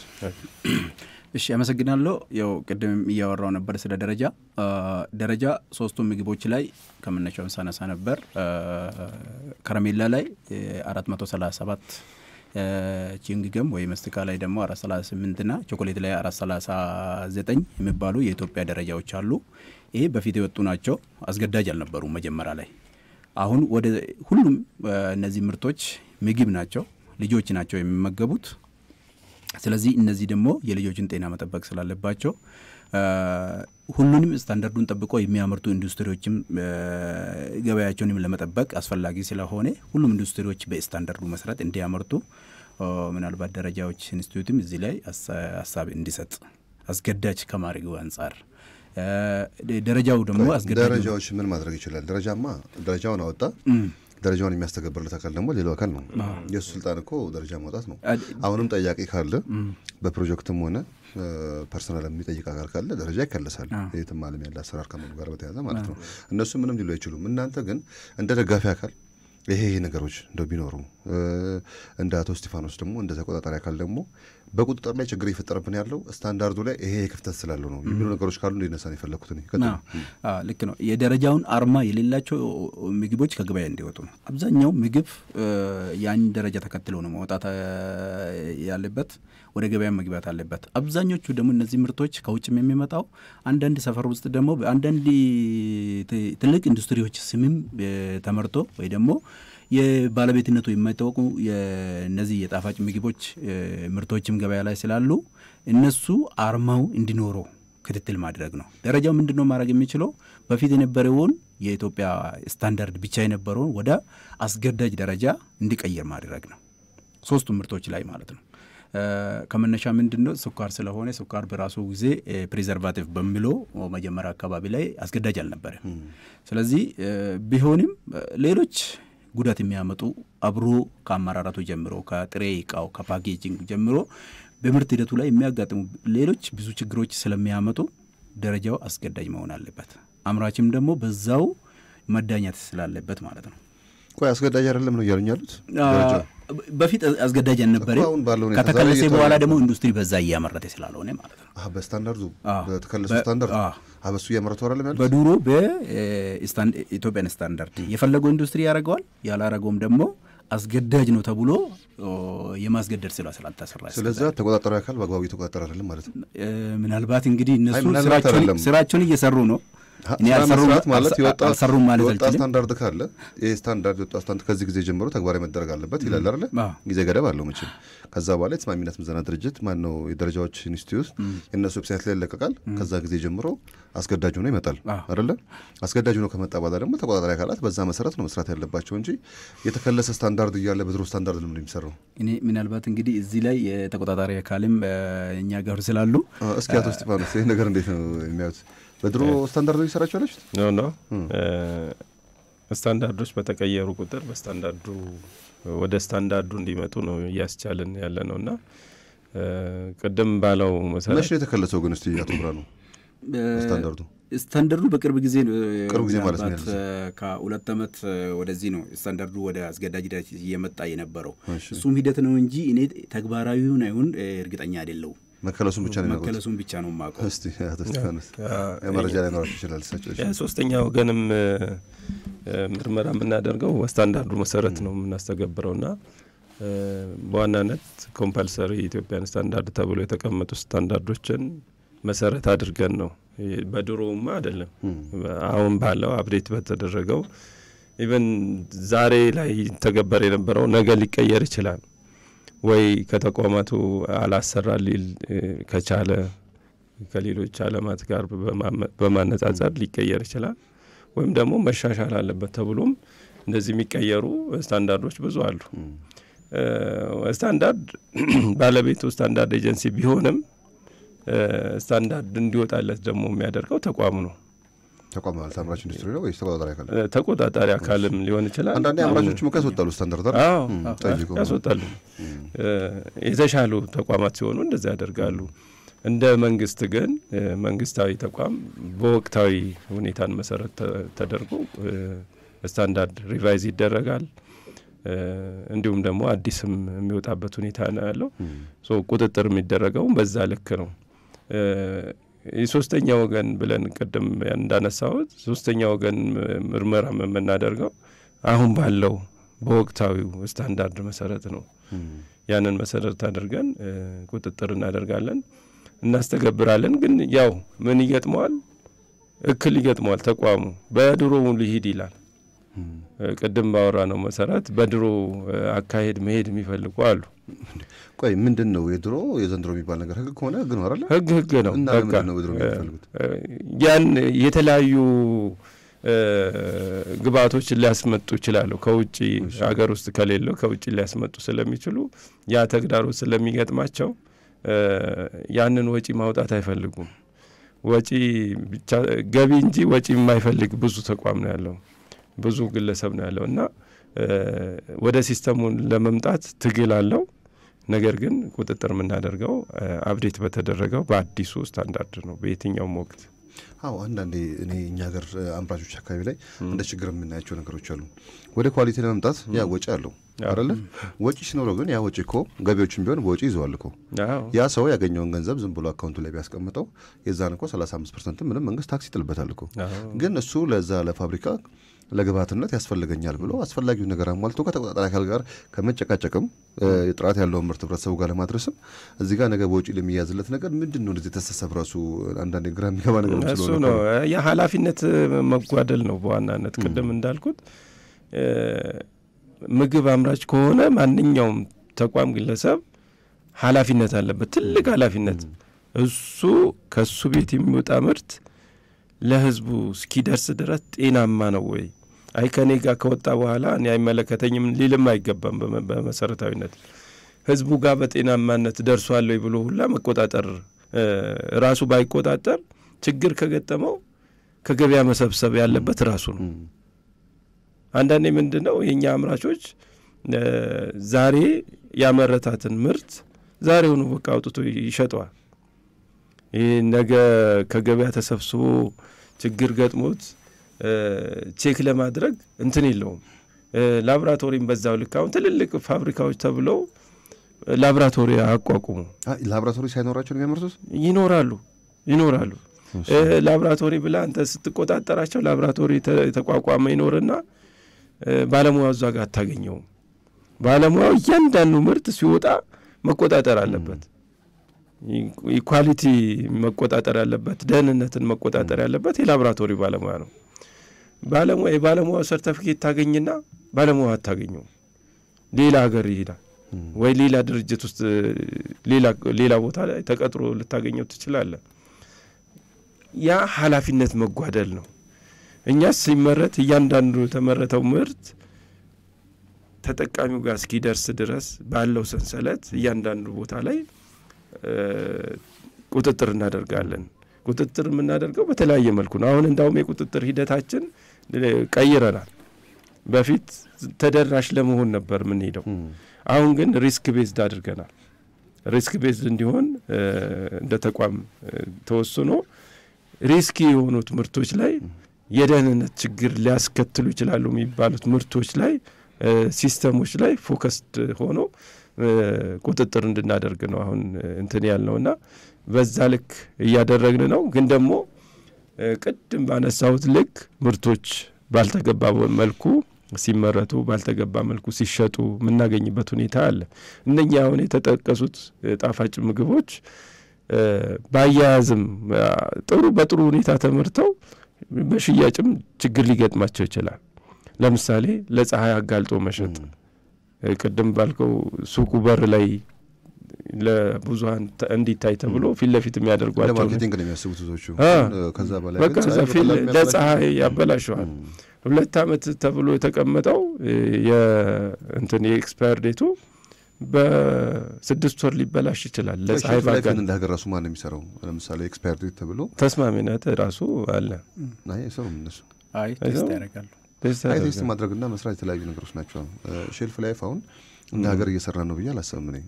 ለምሳሌ አምራቹ ኢንዱስትሪ ዝም ብሎ ፕሮዳክት ያመርታል። የራሱን ጊዜ ነው ለጥፎ የሚያወጣው። ይሄ ፕሮዳክት ከዚህ ጊዜ ተብሎ ማለት ነው። አንዳንድ አገራት ላይ ለምሳሌ ምርታቸውን መጀመሪያ ያመርቱና የተወሰነ በሙቀትም በቀዝቃዜም ቦታ ላይ ያስቀምጡና ፕሮዳክታቸውን የኔ ፕሮዳክት ሼልፍ ላይፍ ይሄ ነው ብለው የሚያስቀምጡበት ሁኔታዎች አሉ። እኛ ሀገር ግን ገና ዛሬ ፋብሪካውን ክሬት አደረገ፣ አመረተ፣ ሼልፍ ላይፉን በዛው ልክ ጽፎ የማውጣት አይነት ነገሮች አሉ። ይሄ ራሱ መታየት ያለበት ነገር አለ። አንዳንዴ ቀኑ ሳያልቅ ምግቦቹ ይበላሻሉ፣ ሽታ ያመጣሉ፣ ከለር ይቀይራሉ፣ ብዙ ነገሮች ያብጣል። ይሄ ደግሞ ሰው ጋር ከደረሰ በኋላ በሰው አንጀት ላይ ደግሞ ምን ሊያስከትል እንደሚችልም በዛው ልክ መገመት ነው የሚያስፈልገው። እና እስኪ በዚህ በቁጥር ወቅት ላይ እነዚህ ግብዓቶቹ ላይ እንድታወሩኝ እፈልጋለሁ። ቅድም አሁን ማር መሳይ ነገር ጥቅም ላይ እየዋለ ነው ብለው ነግረውኛል። ሌላም ደግሞ ስኳርም የስኳር ኳሊቲ አለ እንዴ ማለት እስቲ አሁን እንደዚህ ጣፋጭ ምርት አምራቾች ላይ ስኳር አንዳንዴ እርጥበት ሲኖረው ያው ሞይስቸር ምናምን ሊቀንስ ይችላል አይደል? ከዛ ውጭ ግን ስኳር ይበላሻል። አንዴ ባለፈው ስናዋያቸው ከስኳር ኦፕሬሽንም ሰዎች መጥተው ሊመረዝ ይችላል። ስኳር በአቀማመጥ ሊመረዝ ይችላል። አሁን ባለፈው ነገር ጋር ሲቀመጥ በተለያዩ እንትኖች ቅድም አንስታል እኮ ሱቅ ውስጥ ብዙ ነገር ይሸጣል። ከአይጥ መርዝ እስከ እንጀራ ድረስ ይሸጣሉና በሮኪናም ጨምሮም ኬሚካል ሌሎች በቃ አይጥ መርዝ ገዳይ ነው አይደል? አርሰኒክ ምናምን ያለው ነው እንግዲህ። ሌሎች ፍሊትም ይሸጣል እዛ ቤት፣ በረኪና ይሸጣል፣ እንጀራ ይሸጣል፣ ከረሜላ ይሸጣል፣ ቆሎ ይሸጣል፣ ዳቦም ይሸጣሉና እነዚህ ምግቦች ተለይተው ምግብ ብቻ እንዲሸጡ እነዚህ ደግሞ የመራዥ ኬሚካሎች ምግብ ከሚሸጥበት ተቋም ጋር አብሮ መሸጥ እንደሌለበት እኛ ሪኮመንድ እናደርጋለን። ቁጥጥርም ስናደርግ በዛ ልክ የምናይበት ሁኔታ ነው። ነገራችን ላይ ይሄን ነገር ግን አስባችሁ ታውቃላችሁ? አሁን ሱቅ ሲባል አንድ ሰው ሁሉም ነገር ፈልጎ የማጣበት ነው አይደለ? ግን እንደዛ መሆን የለበትም። ምግብ ነክና ለምግብ ግባት የሚሆኑ ነገሮችን የሚይዝ አካል ለምሳሌ ካለ ድንች፣ ሽንኩርት ምናምን ነገር እንደዚህ ያደርጋል። እሱ ብናኝ ያለው ውጭ ላይ ተደርግና ከዛ እንትኖችን መሸጥ ነው። ለምሳሌ ሲባጎ፣ ጫማ ቀለም፣ ይሄ የፈሳሽ ሳሙና፣ ደረቅ ሳሙና ምናምን ተደርጎ ከዛ ደግሞ እሱ ለብቻው ነው መፈቀድ ያለበት። ሱቅ ራሱ አንድ ሰው እንደ ክሊኒክ ለምሳሌ መካከለኛ ክሊኒክ፣ አነስተኛ ክሊኒክ እንደሚባለው ለሱቁም ስታንዳርድ መውጣት አለበት ብዬ አስባለሁ እኔ በግሌ። ስለዛ ወይ ሀና ለብሎ ይሸጥ ሰውየው ቤት ለው ለከፍሎ ማለት ነው፣ ሰፊ ቦታ ካለው። ይሄ እነዚህ በካይ ነገሮች ያሉትና ኬሚካል ነገሮችን አጠገቡ ጋር ይሸጥ። ይሄ ደግሞ ለሰው አስፈላጊ ሆኖ ደግሞ መሰረታዊ ፍጆታዎች ደግሞ ምግብ ነክ ነገሮችን ደግሞ ለብቻ ማድረግ እንዳለበት ይሰማኛል። ሁለቱንም ግን ቀላቅሎ መሸጥ ግን በጣም አደገኛ ነገር ነው። ቀደም ያልከውም ስኳርም እዛ ቤት ይገኛል። ሁሉ ነገር ነው እንጂ ዱቄት አለ፣ ክፍት ተደርጎ ምስር አለ፣ እየሰፈረ መሸጥ ነው። የአይጥ መርዝ ይሰጣል፣ የጫማ ቀለም ይሰጣል፣ ከዛ ዳቦ ስትለው ዳቦ አንስቶ ይሰጣል በእጁ። ስለዚህ ይሄ በጣም አደገኛ ነገር ነው። ይመረዛል። ስለዚህ ይበከላል፣ ይመረዛል እንትን ስኳር። ቅርብ ጊዜ እንዳው አንድ ሸማች ማህበር ተቃጠለ። ሲቃጠል በጣም በርካታ ስኳር ነበር ቤት ውስጥ ማለት ነው። እንግዲህ ከለር ቀይሯል ስኳሩ። እሳቱ ነው የቀየረው ወይስ በቃ ጭስ የተለያዩ ኬሚካሎች ናቸው እዛ ጋር የምታገኛቸው የተለያዩ አብሮ ስቶር የሚደረገው እዛ ጋር የነበሩት ሲቃጠሉ ወደዛ ነው ሽፍት ያደረገው ወደ እንትኑ ነው ዲዞልቭ እንትን ምንድነው እንዲገባ ያደረገው ወደ ስኳሩና ስኳር በሙሉ ስኳሩ ተመርዞ ነው የተገኘው። ሲታይ እንግዲህ ከለር ቀይሯል፣ መወገድ አለበት ሲባል ይመርመርልናል። እሺ እዛ ጋር ኃላፊነት መውሰድ ያለበት ይመርመርልን ሳይሆን ይወገድልን ነበር ማለት የነበረባቸው። ተቋሙ ነው ደግሞ ሀሳብ ጋር የሚደርስ ነገር ጥንቃቄ ይፈልጋል። እንደዚህ ጥንቃቄ ይፈልጋልና ካልተመረመረ እንዲወገድ አንፈቅድም አሉ። ከለሩን ቀይሮ ከለር መቀየር ማለት ነው ብሎ ነው የሚያስቡት እነሱ። እኔ እንጃ ብቻ ስኳር ከለር አለው፣ ሁለት አይነት ከለር አለው። ቀይ ስኳር አለ፣ ጥቁር ስኳር አለ። እነሱ ቆይ ቀለም መስሏቸው ነው እነሱ አላውቅም። ብቻ እሳት አደጋ ተገጠማቸው፣ እንደዚህ ተቀየረ። ከዛ አስመረመርን፣ ለምግብነት የማይውል እንደተመረዘ ውጤቱ ያሳያል። ከዛ ለማስወገድ በቃ እሪ ያሉ መከራ ነው መከራ አይወገድብንም ለሌላ ነገር እንዲውል ይደረግልናል እና እንደዚህ ይገጥማል።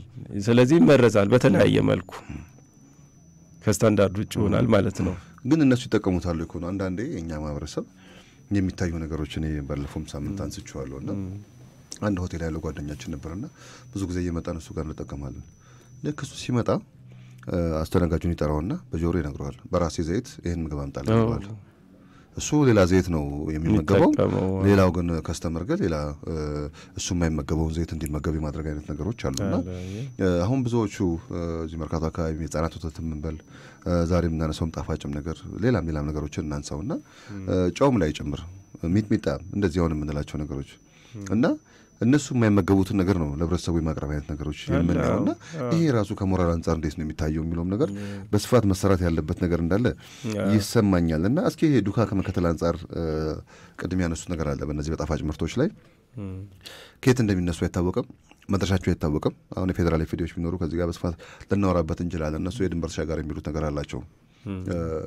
ዋን ነገር ላይ ከየትኛው ድንበር ወደየትኛው ድንበር እንደሆነ ብዙ አይገባኝም ወርዶ አጠቃቀም ላይ ግን አገር ውስጥ ለሚመረቱ ምርቶች ግን አንድ ምርት ባሽ ነምበሩ በአግባቡ ታውቆ የት ሄደ ለማሸጠው የሚለው ነገር በግልጽ መታወቅ አለበት። ያ ምርት ላይ ችግር ሲገኝበት በቀላሉ ለመሰብሰብ የሚመችበት ሁኔታዎች አሉ።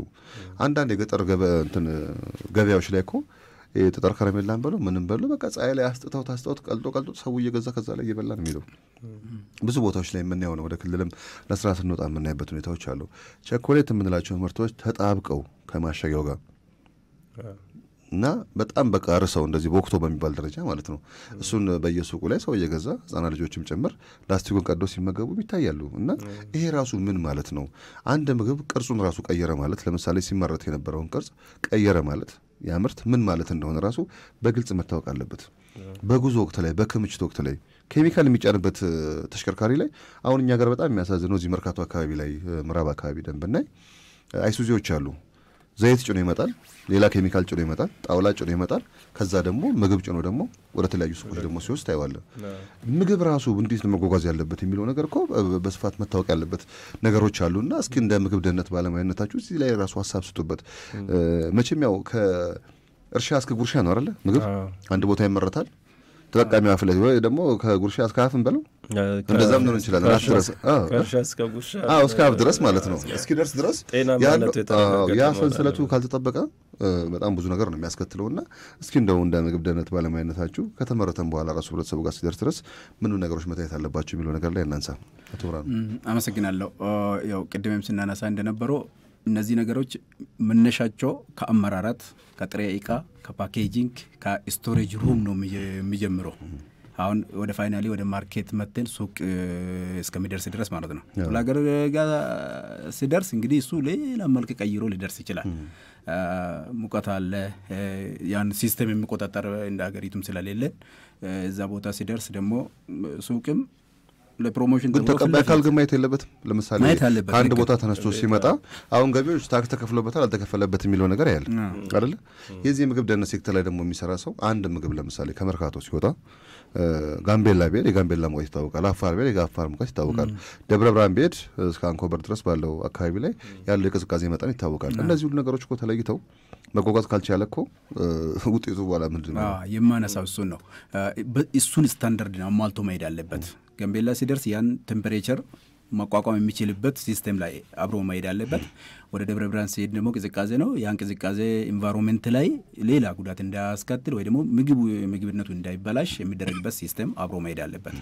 ከመነሻ ምናልባት ከኤክስፓይሬሽን ዴት ስንነሳ ስታንዳርድ ስንል የነበረው አንዱ ይሄ ነው። ኤክስፓይሬሽን ዴት ወይ ደግሞ ቤስት ቢፎር ብለን ምግቡ ላይ የምንለጥፈው ቴስት ሲደረግ ስታንዳርድ ሲወጣ የተለያዩ ፓራሜትሮች ነው የሚታየው። እነሱ ስታንዳርዱን ሲያወጡ ፕሮዳክቱን ቴስት ያስደርጋሉ። ተስማሚነት ወይ ደግሞ አክሬዲቴድ የሆነ ሌላ ላቦራቶሪ ነው ይችላል ቢደስ ሊሆን ስለሚችል ሰርድ ፓርቲ ላይ ቴስት ያስደርጋሉ። ከቴስቶቹ አንዱ የማይክሮባዮሎጂ ነው። ሼልፍ ላይፍን የሚወስንልን ማይክሮባዮሎጂ ስለሆነ እነዛ የማይክሮባዮሎጂ ቴስት ከዛ ተነስተን ነው አንድ ፕሮዳክት በ2 አመት በ3 አመት ወይ ደግሞ በ6 ወር በ1 አመት ኤክስፓየር አደረጋለ የምንለው ወይ ደግሞ ቤስት ቢፎር ከዚህ ወር በፊት ብንመገብ ወይ ብንጠቀም የተሻለ ብለን የምንወስነው ማለት ነው። እሱ ብቻ ነው። ሌሎችም ማጣፈጫና ማቅለሚያ እሱ ከማሸጊያም ጭምር እሱ የዛን ምግብ ውጤት የመጀመሪያውና የመጨረሻው ውጤት ሊቀየር የሚችልበት ሁኔታዎች አሉ። ሁሉም ፕሮሰስ ሂደቱ ሮ ማቴሪያል ወይ ኢንግሪዲየንቶቹ ፓኬጂንጉ የሚመረትበት ቦታ ወይ ደግሞ ስቶር የሚደረግበት ኢቭን ቦታና ሁኔታ ይወስናል። በየትኛው ቴምፐሬቸር ስታንዳርድ አንድ ምግብ መቀመጥ አለበት ከተመረተ በኋላ። ቅድም ኳንተም ስታነሳው ነበር አንድ ቾኮሌት አንድ ቅርጽ እንዲዝ ተደርጎ ነው የተመረተው። ተጠቃሚ ጋር እስከሚደርስ ድረስ ያን ቅርጽ ነው መያዝ አለበት፣ መቅለጥ የለበትም። ስለዚህ መቅለጥ እንዳይቀልጥ ስታንዳርዱ የተቀመጠለት አለ። በዚህ ቴምፐሬቸር ለተጠቃሚ ጋር መድረስ አለበት ምን ማለት ነው። ስለዚህ ያ ስታንዳርድ ሙሉ ያካተተ ነው ማለት ነው። አሁን ግን እየሆነ ነው ብለው ያስባሉ? የለም እሱማ ስለዚህ ህብረተሰቡ ጋር የምግቡን ደህንነት አደጋ ላይ በሚጥል ሁኔታ ነው እየተጓጓዘ ያለው፣ ጥቅም ላይ እየዋለ ያለው ማለት ነው። እሺ ይሄ ደግሞ ምንድነው የሚያሳየው? በዛውም የጤንነት ጉዳቱንም እያነሳ ነው እንድንል ፈልጌ ነው። እሺ ይቀጥሉ። ግን በዚህም የጤንነት ጉዳቱን የምናነሳ ከሆነ አሁን ተጠቃሚ ራሱን መጠበቅ አለበት። አንደኛ ምግቡን ሲገዛ ቤስት ቢፎር ወይ ደግሞ ኤክስፓይሬሽን ዴት ማየት አለበት። መጀመሪያ ያዘን ቅርጹ ማየት አለበት። አሁን እኮ እየተወያየንበት ያለነው ጉዳይ ህብረተሰቡ ሲገዛ 2 አመት ብለን ያጽፈንለት እዛ ላይ 2 አመት ሳይሞላው ምግቡ ከተበላሸ ቅርጹን ከቀየረ ካበጠ ማሸጊያው ማን ነው ህብረተሰቡ እንዲጠብቀው የሚታሰበው? ቅድም ደግሞ የተነሳው ነገር እኮ አለ አቶ እስጢፋኖስ ያነሱት ይሄ ፕሮዳክት ትላንት ከነበረው ከተፈጥሮ ቅርጹ ቀይሯል፣ ከለሩን ቀይሯል እየተባለ ለሌላ ነገር እንጠቀማለን የሚል ማህበረሰብም ይዘናል። ኦፍ ኮርስ ሁሉም ሰው ኃላፊነቱን መውጣት አለበት። ተቆጣጣሪ አካል ብቻውን አይችልም፣ ደጋፊ አካልም ብቻውን አይችልም። ሁሉም የድርሻውን መውጣት አለበት። አሁን ለምሳሌ ላገኝ ይችላል ተቆጣጣሪ አካል፣ አንድ ተጠቃሚ ግን ሱቅ ላይ እንደዛ ፕሮዳክት ቢያገኝ ኢንፎርም ማድረግ አለበት ለተቆጣጣሪ አካል።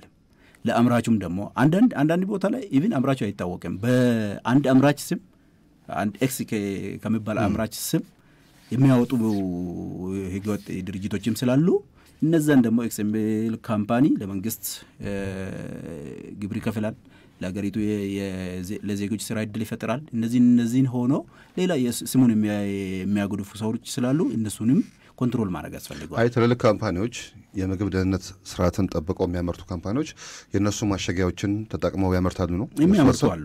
መርካቶ ውስጥ አሁን ስፔሻሊ እነዚህ ጣፋጭ ምግቦች መርካቶ ውስጥ በደንብ የምናገኛቸው አንደኛ በስማቸው፣ ሁለተኛ ደግሞ ስም ራሱ የሌለበት ፕሮዳክቶች ስለሚገኙ ስም አልባም አለ እንዴ? ስም የሌለው ማለት ስም የሌለው ማለት ያ ማን እንዳመረተ እንደማይታወቅ ፕሮዳክት አለ። ታዲያ ነጋዴው ይሄን ገዝቶ ለህብረተሰቡ ይሸጣል ማለት ምንነቱ ሳይታወቅ ይኖራል። እንደዛ ይገኛል፣ ምንም ስምም ስልክም የሌለው ነገር። ስለዚህ ህብረተሰቡም የህብረተሰቡን ንቃተ ህሊና በደንብ እዚህ ላይ በደንብ አዌር መሆን አለበት። አምራችም ደግሞ የራሱን ፕሮዳክት መከታተል አለበት። እንደዚያ ፕሮዳክት ሲገኝ ደግሞ አምራች ራሱ ከተቆጣጣሪ አካል ጋር መስራት አለበት። እንደዚህ ምርቶች አሉ ገበያ ላይ እነሱ ግብር እየከፈሉ ነው ምን እያሉ ነው። ያ ደግሞ በየጉራንጉሩ እያመረተ ስለሆነ ያኛውን ከገበያ ለማስወጣት እየሰራ ነው የሚገኘው ማለት ነው። በሌላ እንትኑም ብቻ ሳይሆን የምግብ ደህንነት ብቻ ሳይሆን የንግድ ደህንነት ራሱ የሚረብሻል ማለት ነው በሌላ በኩል። ስለዚህ የምናወራ ስለ ምግብ ሴፍቲ ስለሆነ ግን ተከትሎ የሚያመርቱ ተቋም እያለ ግብር እየከፈለ የሚያመርቱ ተቋም እያለ ሌላው ደግሞ በየቤቱና በየጉራንጉሩ ጣፋጭ ምርቶችን እያመረተ ነው የሚሉት። እስቲ ከጤና አንጻር ደግሞ ያለውን እስኪ አሁን የዓለም የጤና ድርጅት የሚያወጣቸው ሪፖርቶች አሉ አይደል? እነ ደብሊውኤችኦ ያወጣሉ። ጣፋጭ ምርቶች ለምሳሌ አሁን ለዲያቤቲክ ቅርብ ናቸው። ያው ስኳር በሽተኛ የሆኑ ሰዎችን እነዚህ ምርቶች እንዳይጠቀሙ ይከለከላል። አንዳንዴ ደግሞ አለርጂና መሰል ነገሮችም ያለባቸውም ሰዎች እንዳይጠቀሙ የሚከለከልበት ሁኔታዎች አሉ። ግን ገላጭ ራሱ እኛው ህጋዊ የምንላቸው ከኢንዱስትሪ የሚያመርቱ ተቋማት ራሱ በማሸጊያው ላይ ራሱ ብዙ ገላጭ ነገር ካለመጻፉ ጋር በተያያዘ ህብረተሰቡን ላላስፈላጊ የጤና እክል የሚዳረግበት ሁኔታዎች አንዳንድ ሰው ጠዋት ተነስቶ ማስቲካ ምናምን ሊያላመጥ ይችላል። የተለያዩ አይነት የማስቲካ አይነቶች አሉ። እነዚህ ማስቲካዎች ራሱ ከምንድን ነው የተሰሩት የሚለውም ነገር ብዙ ጊዜ የሚያነገር አንዳንድ ሰው አንድ ማስቲካ ነው ያይና ለምሳሌ በኦርቶዶክስ እምነት ተከታይ የሆኑ ሰዎች በጾም ወቅት ላይ ማስቲካ ላይጠቀሙ ይችላሉ። አንዳንድ ቸኮሌቶች ደግሞ ያው ጾም ያላቸው ወተት፣ እንቁላል፣ ሌሎችም ነገር መሰል ነገሮች እንደ ግብዓት የሚሉ ነገሮች የሚጠቀሙበት ሁኔታዎች አሉ። የሌላቸው ደግሞ ምርቶች አሉ። እነዚህን እንኳን በአግባቡ ተረድቶ ህብረተሰቡ ያለውን ነገር ገዝቶ ለልጁ ለምሳሌ ለልጁም ሆነ ራሱም አሁን ብዙ ጊዜ እንደዚህ ነገሮች የምናየው ቤት ውስጥ ከሆነ ልጆቻችንን መጠበቅ እንችላለን። ግን ትምህርት ቤታውን ብዙ ከዚህ ጋር መስራት ያለባቸው ነገር እንዳለ ይሰማኛል። አዲስ አበባ ምግብና መድኃኒት ቁጥጥር ባለስልጣን አሁን አዲስ አበባ ያሉ ትምህርት ቤቶች ላይ ልደቶች እንዳይከበሩ ማድረግ አለበት ብዬ አስባለሁ። እኔ በግሌ ወይ ልደቶች ሲከበሩ እዛ ቦታ ላይ የሚቀርቡ ይሄ ጣፋጭ ምግቦች የነሱ ሁኔታ ህጋዊ ከሆነ ተቋም ተገዝቶ መምጣቱን ራሱ የሚያረጋግጥ ዶክሜንት ይዘው መምጣት አለባቸው። አሁን እኛ ቤት ውስጥ የከለከልናቸው ልጆች ትምህርት ቤት የሀገር ቸኮሌት በልተው የሀገር ከረሜላ በልተው ሳምንቱ ሙሉ ታሞ ቤት ውስጥ እናገኛቸዋለን ልጆቻችንን። እኛ የላክነው እንዲማር ነው እንጂ ጣፋጭ ነገር እንዲበላ አይደለም ልጁን። ስለዛ ልጆች ናቸው ሌላ ልጅ ሲበላ ደግሞ የሚጓጉበት ሁኔታዎች አሉ። እና አሁን የሌላ ቸኮሌት ሲበላ ብዙ ጊዜ ይታመማል ልጁ። 3 ቀን 4 ቀን ከዛ በኋላ ትምህርት ቤት አይሄድም። እና እኛ ቤት ውስጥ ከልክለናል። ትምህርት ቤት ግን ያለውን ነገር ልጆቻችንን ማን ይጠብቅልን? እና እኔ እንደውም አዲስ አበባ ላይ ካሉ ትምህርት ቤቶች ጋር የአዲስ አበባ ምግብና መድኃኒት ቁጥጥር ባለስልጣን በደንብ መወያየት ያለበት ይመስለኛል። ይከበር። ሲከበር ግን በምንድን ነው መከበር ያለበት? የልጆች ልደት አሁን ቤት ወላጅ ሁሉ በቃ እንትና ልጅ ትምህርት ቤት የተከበረለት ብሎ ብዙ ነገር ቸኮሌት፣ ከረሜላ፣ ኬኩ ምኑን ገዝቶ ተሸክሞ ነው የሚሄደው።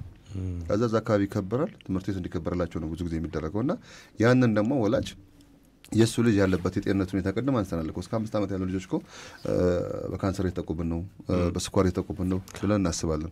ቤት ውስጥ ከሆነ ወላጅ ይከለክለዋል። ትምህርት ቤት ሲሆን ግን በግላጭ ይገናኛሉና ይሄን ራሱ ነገር ማየት እንዳለባችሁ ይሰማኛል። ከምንም በላይ ግን ያው የቁጥጥሩን ባለቤት ህብረተሰቡ ማድረግ ደግሞ የግድ አስፈላጊ ነው። ዙሪያ የምንመጣው አሁን እንድትመልሱልኝ የምፈልጋቸው ነገሮች ምንድነው? ስታንዳርዱ ላይ ይሄ ነገር ቢካተት፣ ተቆጣጣሪ አካላት አካባቢ ይሄ ችግሮች አሉ፣ ፍቃድ ሰጪው አካል አካባቢ ቅድም ያነሳናቸው ነገሮች አሉ። አሁን የአዲስ አበባ ንግድ ቢሮም ሆነ ንግድና ቀጠናዊ ትስስር ሚኒስቴር አንድ ሰው ነግዳለሁ ሲል ይሄን ነገር ኦንላይን ይገባል፣ ንግድ ፍቃድ ያወጣል። ከዛ መነገድ ነው የብቃት ማረጋገጫ እንኳን ሳያወጣ ማለት ነው። ይሄ ደግሞ ለምግብና መሰል ነገሮች ደግሞ ይሄ ልክም ያለው ነገር ነው። አንድ ሰው ያንን ለማምረት ብቁ መሆኑን በሌላ አካል ካልተረጋገጠለት ቦታ ስላለው ብቻ ወይ ደግሞ ንግድ ፍቃድ ስላለው ብቻ ይህን የሚያመርትበትና ወደ ህብረተሰቡ እንደዚህ አይነት ምርቶችን የሚደፋበትና የህብረተሰቡን ጤንነት የሚያውክበት ሁኔታዎች መፈጠር የለባቸውም ብዬ በግል ያስባለሁ። እናንተ ግን ቅድም እንዳነሳሁት እርሶም ከምግብ ጋር ተያያዥነት ባለው የትምህርት ዝግጅት ነው ያሉት። ያው እርሶም እንደዛ ነው ብዬ ነው ማስበው ያው ያላችሁ ፖዚሽን እና የምታነሱትም ሀሳብ ከዛ ጋር ተመሳሳይነት ያለው ስለሆነ ማለት ነውና ይሄ ነገሮች መደረግ አለባቸው ብለን የምናስባቸው ነገሮች እናንሳ። ቅድም እንዳልኳችሁ ብዙ አካላት ይሰሙናል። እዚህ ቦታ ላይ ችግር አለ፣ እዚህ ቦታ ላይ ችግር አለ። በቀጣይ ደግሞ ስናወያይ በዚህ ጉዳይ ላይ ራሱ ሁሉንም አካላት ጠርተን ተወያይተን ይሄ ነገር መፍትሄ ማግኘት አለበት። ቅድም የተነሳው ነገር ከአቶ ብርሃኑ ስጋት ውስጥ ስለከተተኝ ነው። ስታንዳርዱ ተከልሶ በድሮ ስታንዳርድ ነው እየተመረተ ያለው የሚል ነገር ነው ያነሱልኝ። ስለዚህ ይሄ ነገር እውነት መሆኑን እናጣራለን። ስታንዳርዱ ከተከለሰ 2 ዓመት ካለፈው ለምንድን ነው በድሮ ስታንዳርድ የሚመረተው? የማሸጊያ አስገዳጅነት ፉድ ግሬድ አለመሆኑ ራሱ ምን ሊያስከትል እንደሚችል በምግቡ ደህንነት ላይ ማለት ነው እየታወቀ ለምንድን ነው እንደዛ እንዲመረት ራሱ የምትፈቅዱት እናንተ ተቋማትን አብቂ የምትሆኑ ማለት ነው? ስለዚህ እዚህ ላይ በስፋት እንወያይበትና ሐሳባችንን እየሰበሰብን እንደቱ ብራኑ። እሺ አመሰግናለሁ። በዋናነት ያው ደረጃው ከወጣ በዛ ደረጃ ነው ኢንዱስትሪዎቹ ማምረት ያለባቸው። ይሄ 4 ነጥብ ምንም ድርድር ውስጥ የሚገባ ደረጃው መተግበራቸውን ተከታተላላችሁ በማብቃት ወቅት ላይ ደረጃው እንዲወጣ ነው እንጂ እኛ የመከታተሉ ሂደት ኃላፊነቱ ነው። ግን ማብቃት ሲሆን ማለት ነው እንደ ዜጋ ማለት ነው ማብቃት ሲሆን አንድ ተቋም እኮ በቃ የሚባለውም እኮ የምግብ ደህንነት ስርዓትን መዘርጋት ይችላል ነው ተቋሙ ላይ አይደል? ታዲያ ምንድነው መብቃት? እናንተው መጣችሁ ይሄን እንደዚህ ያርግ ይሄን እንደዚህ ያርግ ይሄን ግንባታው እንዲህ ብታረግ ነው ብትሉት ወይስ እዛ ቦታ ላይ ሊያመርት የመጣው እኮ እሱ መቼም ግንባታው ምናምን አይደለም አይደል? ግንባታውን አይሸጡም ወይ አዳራሹን ወይ መጋዘኑን አከራየውም እኮ ሊያመርትበት ነው። ካመረተበት አይቀር በቃ ቢባለው አንድ ሰው በአገሪቱ ሕግ መሰረትና በአገሪቱ ስታንዳርድ መሰረት ሲያመርት ነው አይደል? ይቀጥሉ። እሱ ከየት ነው የምንነሳው? ኢንዱስትሪው ያው ኢንዱስትሪ ጋር ስትሄድ ከየት ነው የምትነሳው? ግንባታው ምን ይመስላል? አመራረቱ በዚህ ነው። ኢንግሪዲየንቱ ይሄን መያዝ አለበት። ደረጃ ደግሞ ይሄን ይላል በዚህ አምርት። ስለዚህ ያን ደረጃ ደግሞ እንዲይዝ ተቆጣጣሪ አካል እንዲፈትሽ ደረጃ ከሌለው ደግሞ ደረጃ እንዲወጣለት ነው። እነዚህ 3 ፕሮዳክቶች አሁን በቃ ጠይቃችሁ ታውቃላችሁ? እናንተ ደረጃ እንዲወጣ ለዚህ ደረጃ መውጣት አለበት ብላችሁ ጠይቃችሁ ታውቃላችሁ? አዎ ሁሌ የደረጃ አውጪ አባልም ነን እንጂ እኮ ካውንስሉ ላይ ትኖሩ ትችላላችሁ። ካውንስሉ ላይ ያለ ትኖራላችሁ። እሱ ላይ ግን ምን መሰለህ አንድ ባለድርሻ ከመሆናችሁ ጋር በተያዘ አብቂ ተቋም ከመሆኑ ጋር በተያዘ ይሄን ለማብቃት ስንሄድ ይሄ ችግሮችን ስላገኘን ከምግብ ደህንነት አንጻር ይሄ ደረጃ ይወጣ ብላችሁ ጠይቃችሁ ታውቃላችሁ? አዎ ሁሌ የምንጠይቀው እሱን ነው። ስፔሻሊ አዳዲስ ምርቶች ፕሮዳክት ዲቨሎፕመንት የሚባል አለ አይደል? ፕሮዳክት ዲቨሎፕ ሲሆን ለዛ ፕሮዳክት ደረጃ እንዲወጣ ይደረጋል። ኢቭን ዛሬ አሁን የኮሚቴ አባልና ለአንድ ፕሮዳክት ደረጃ እንዲወጣ አንድ ባለሙያ እዛ ልከናል ማለት ነው። ሁሌ እንደዛ ይደረጋል። ደረጃ ሲወጣ ያ ደረጃ ከአምራች አለ፣ ከተለያዩ የመንግስት ባለድርሻ አካላት አለ። እዛ ላይ የራሳችን መነሻው ከኢንዱስትሪና ከኛ ነው አብዛኛው ጊዜ ማለት ነው። አንድ ፕሮዳክት የሚወጣ ከሆነ እንደዛ በዛ ልክ እንዲወጣ ሌላ ፕሮዳክቱን ደግሞ በየኤንቫይሮንመንቱ አሁን አጠቃቀማችን ስኳር ነክ ነገር አይደል? እነዚህ የምናወራጃ ምግቦች ስኳር ነክ ነገር ደግሞ በኃላፊነትና በአግባብ ነው መጠቀም ያለብን። ለምን? ምክንያቱም ቅድም አንተም ስታነሳ ነበር ስኳር ስንጠቀም ምናልባት ዲያቤት ያላቸው ልጆች አሉ፣ ምናልባት የሌላቸውም ደግሞ ሊመጣ ይችላል። በጠዋት ተነስቶ አንድ ሰው መስቲካ ቢያኝክ ምን ያመጣል? እነዚህ የጣፋጭ ምግቦች በምን አይነት ጊዜ ላይ ነው መጠቀም ያለብን የሚለውን ነገር እያንዳንዱ መታወቅ አለበት ማለት ነው። አሁን እንደዚሁ በደፈና ጣፋጭ ምግብ ጎጂ ነው ብለን ከወሰነ ደግሞ ልክም አይመጣም። ምክንያቱም ጣፋጭ ምግብ ጥቅምም አለው፣ ያለ አግባብ ከተጠቀምን ደግሞ ጉዳትም ስላለ ማለት ነው። ነገር ነው አሁን ያለ አግባብ ከተጠቀምን ጉዳት አለው። እሱን ነው ማንሳት የፈለኩት። ስለዚህ አንድ ምግብ ወደ ገበያ ሲወጣ ለምሳሌ እኔ ጣፋጭ ምግብ መጠቀም ያለብኝ ከምግብ በኋላ ነው። ልጆችም ምናልባት ስለ ምግብ ደህንነት እያወራን ስለሆነ ምግብ ደህንነቱ ምንድን ነው የያዘው? አንደኛ ፊዚካል ሀዛርዶች ሊኖሩ ይችላሉ፣ ኬሚካል ሊኖር ይችላል፣ ባዮሎጂካል ሊኖር ይችላል። አሁን ተጨማሪ ደግሞ የልጅ ለምሳሌ ምግብ ቾኮሌት በልቶ ከመጣ ይታመማል ብላል አንተ። ስለዚህ ይሄ ማለት ነው አላርጂክ አለበት ማለት ነው። ስለዚህ አራተኛ አላርጂክ ተጨምሯል ማለት ነው የምግብ ደህንነት ላይ። ስለዚህ እያንዳንዱ ሰው ለየትኛው ምግብ እንትን አላርጂክ እንዳለበት ማወቅም አለበት። ሁሌ ቾኮሌት በልቶ የሚታመም ከሆነ የቾኮሌት አላርጂክ ስላለበት መተው አለበት። መስቲካ አኝኮ ከጨረሰ በኋላ ሰው ከዛ በኋላ በውሃ አፉን በደም ማጽዳት እንዳለበት። መስቲካ ከበላን በኋላ ማንኛውም ጣፋጭ ምግብ ከበላን በኋላ ውሃ በደም መጠጣት አለብን። ከጤና አንጻርም ያ ምግብ ወደ ወዳችን በኋላ ፋንክሽናል እንዲሆንም ማለት ነው። ሌሎች ጣፋጭ ምግቦችም ደግሞ የምንበላ ከምግብ በኋላ ነው መሆን አለበት። ምክንያቱም እንደ ፕሪባዮቲክም ስለሆነ እነዚህ ጣፋጭ ምግቦች ጣፋጭ ምግቦች ደግሞ ዲያቤቲክ ያለበት ሰው ባይጠቀም ነው የተሻለ የሚሆነው። ሌሎች ደግሞ አሁን እንዳልኩት ማንኛውም ተላላፊ ህመም ያለበት ሰው በዚህ እነዚህ ምርቶች መጠቀም ያለበት ባይጠቀም የተሻለ ነው። ቶታሊ ግን ሁሉም ሰው ጣፋጭ ምግብ ጎጂ ነው አይጠቀም አንልም። ምክንያቱም ጥቅምም ስላላቸው። አሁን ቾኮሌት ብንወስድ ከጉዳቱ ለጤናችን የሚሰጡት ብዙ ጥቅሞች ስላላቸው ኢቭን ስኳር ራሱ ኢነርጂ ሰጪ ነው፣ ግን ደግሞ በኃላፊነትና በአግባቡ መጠቀም አለብን ማለት ነው። የምንጠቀመው ደህንነቱ የተጠበቀ አምራቹ ማንነቱ የታወቀ የምግብ እንትኑን የሚያሟላ ሾርትሬ እንትና ሸልፍ ላይፉ የታወቀ መሆን እንዳለበት አብረሱ እንደመጣቆ ነው። እኛ ህግና ህግን ተከትለው አገሪቱ ያወጣችውን የነዚህ ምርቶች የጣፋጭ ምርቶችን ስታንዳርድ አሟልተው የሚመረቱ ምርቶች እኛ እሱ ላይ ችግር የለብንም። አሁን ግን በየሰፈሩ እየተመረቱ አንዳንዴም ስንሰማ ለግድግዳ ጥቅም ላይ የሚውሉ ቀለሞችን ጭምር ከረሜላዎች ላይ በአንዳንድ መንደሮች ላይ የሚመረቱ እንትኖች ጥቅም ላይ ይውላሉ የሚባሉ ነገሮች ይሰማሉ። ስለዚህ አሁን በተቆጣጣሪ አካላት ተይዘው ላብ ውስጥ ሲፈተሹ ምንም የምግብ ይዘት የሌላቸው ጣፋጭ ምግቦች የተገኙ እንዳሉ እንሰማለን። እንደውም እዛ ላይ ሊድና መሰል ነገሮች በጣም አደገኛ ሆኑ ሌላ ዓለም ላይ የተከለከሉ ነገሮች ጭምር የምግብ ምርቶቻችን ላይ ከረሜላ ላይ መሰል ነገሮች ላይ እየተገኘ ነው የሚሉ ባለፈው እኛም ስናወይ የሰማናቸው ነገሮች ከመኖራቸው ጋር በተያያዘ እንደዚህ አይነት ችግሮች ያሉባቸው ምርቶች ገበያ ላይ የሚገቡ ከሆነ ህብረተሰቡ ጋር የሚደርሱ ከሆነ የህብረተሰቡን ጤንነትና ደህንነት አደጋ ላይ ሊጥሉ የሚችሉበት ሁኔታዎች ከመኖራቸው ጋር በተያያዘ እሱ ላይ ነው እኛ እያወራን ያለ ነው እንጂ ህግና ስራ ተከትሎ የሚያመርቱ አካልም ካለ እነሱ ላይ የግሉኮስ፣ የስኳር፣ የቀለም፣ የፍሌቨርና መሰል ግብዓት የሚሆኑ ነገሮችን ስታንዳርድ እንደ ሀገር ካለን በዛ መሰረት የሚመረት ከሆነ ጉዳቱንም እንቀንሳለን። ቀድም ያነሳውላችሁ ነገር እንዳትረሱ። የደረጃ ምልክት እዛ ላይ ካለው አንድ ምርት ኃላፊነት የሚወስድለት አካል አለ ማለት ነው። ምንነቱ የማይታወቅ ነገር ግን በፌስታልና በላስቲክ ቋጥረን እንደ በጣሳና በምን እየሰፈረን ገበያ ላይ የምንሸጠው ነገር ከሆነ ይሄ ምግብ አይደለም፣ ሌላ ነገር ነው ማለት ነው። ስለዚህ ከዛ አንጻር ነው እንድንወያይበትም ህብረተሰቡ እንዲረዳን የምንፈልገው። ይጨርሱ ሀሳቦትን። ወደዛው ነኝ። ሞስት ፕሮባብሊ እንትኑ ምግቦቹ ያው ደረጃን የተጠበቀ እንዲሆን በዋናነት እነዚህ የጥራት አርማ ወይ ደግሞ የደረጃው ምልክቱ መኖር አለበት እያንዳንዱ ኢንዱስትሪዎች ጋር።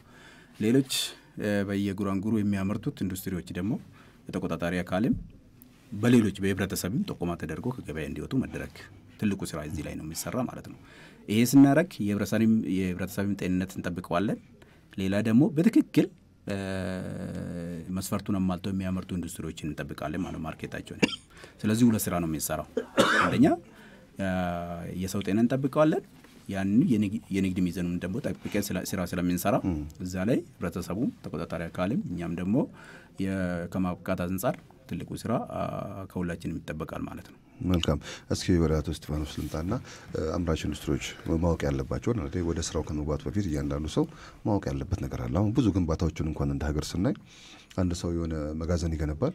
መጋዘን ይሰራበትና አላዋጣ ሲለው ምግብ ፋብሪካ ያደርገዋል። እንደዛ ደግሞ አላዋጣ ሲለው ትምህርት ቤት ያደርገዋል። እንደዚህ አይነት ነገሮችን በስፋት እናያለን። ምንም ህንጻው ላይ ተጨማሪ ነገር ሳይደረግበት ማለት ነውና አንዳንዴ ገንዘብ ስላለው ብቻ ሰው ወይ ደግሞ አዋጭ መስሎ ስለታየው ብቻ የሚገባበት ሁኔታዎች እንዳሉ እያየን ያለ ነው። ያው ዛሬ ሀገር ውስጥ ያለው ነው እየተመለከተን ያለ ነው። ለምን ያው ሁለታችሁም በቀጥታ የሚመለከታችሁ ሀገር ውስጥ ስላለው ከመሆኑ ጋር በተያያዘ እናንተም ሀገር ውስጥ ያለውን አምራች የማብቃት ስራ ነው የምትሰሩት። እናንተም ደግሞ አዲስ አበባ ላይ ያለው አምራች ኢንዱስትሪዎችን ነው የመቆጣጠር ስራውን የምትሰሩትና እነዚህ ምርቶች ከውጭም በከፍተኛ ሁኔታ ነው የሚገቡት። በገፍ የሚገቡ ምርቶች ከመሆናቸው ጋር በተያያዘ ቀጣይ ሳምንት ላይ ፌዴራል ሚኒስትርንም ጨምረን ስታንዳርዱንም ኢንዱስትሪ ሚኒስትርንም ጨምረን በስፋት ተወያይተንበት በዚህ ጉዳይ ላይ መፍትሄ የምንሰጥበት ሁኔታዎች ይኖራሉ። ለዛሬ ግን ያው በተነሱት ሀሳቦች ላይ በስፋት እየተወያየን እንድንሄድ ስለሚያስፈልግ ነው። እኔ አሁን የሚታየኝ ነገር እነዚህ ምርቶች ዱካቸውን ጠብቀው እንዲጓዙና ህብረተሰቡ ጋር እንዲደርሱ ከማድረግ አንጻር እንደዚህ አይነት የምግብ ደህንነት ሰንሰለቱን እንዴት አድርገን እናስጠብቀው፣ አምራች ኢንዱስትሪዎችም ወደ ስራው ከመግባታቸው በፊት ማወቅ ያለባቸው ነገር ቅድም ያነሳችሁት ነገር በጣም መሰረታዊ ነገር ነው። ከዚህ ከንግድ ፍቃድ አወጣጥ ጋር በተያያዘ ያለው ነገር እሱ ላይ በደንብ ትረስት ሰጣችሁ እንድታወሩበት እፈልጋለሁና በአጠቃላይ ባነሳነው ነገር ላይ እንደዚህ ባይቀሩ ወይም ይህን ሳላወራ ብንወጣ የሚል ነገር ብናቆጫችሁ ማለት ነውና እናንሳ። አቶ እስጢፋኖስ። እሺ፣ አመሰግናለሁ። ከአዲስ አበባ እንደ አዲስ አበባ ምግብ መድኃኒት ባለስልጣን ቅድም በተባለው ልክ አምራቾቹም አከፋፋዮቹም ቸርቻሪዎቹ ድረስ ቁጥጥር እናደርጋለን። ቁጥጥር ስናደርግ የሀገር ውስጥ ነው የውጭ ነው አንልም። ከውጭ የገቡትን ምርቶች ቁጥጥር ስለሚደረግባቸው ማለት ነው። በምን ነው ተቆጣጣሩት?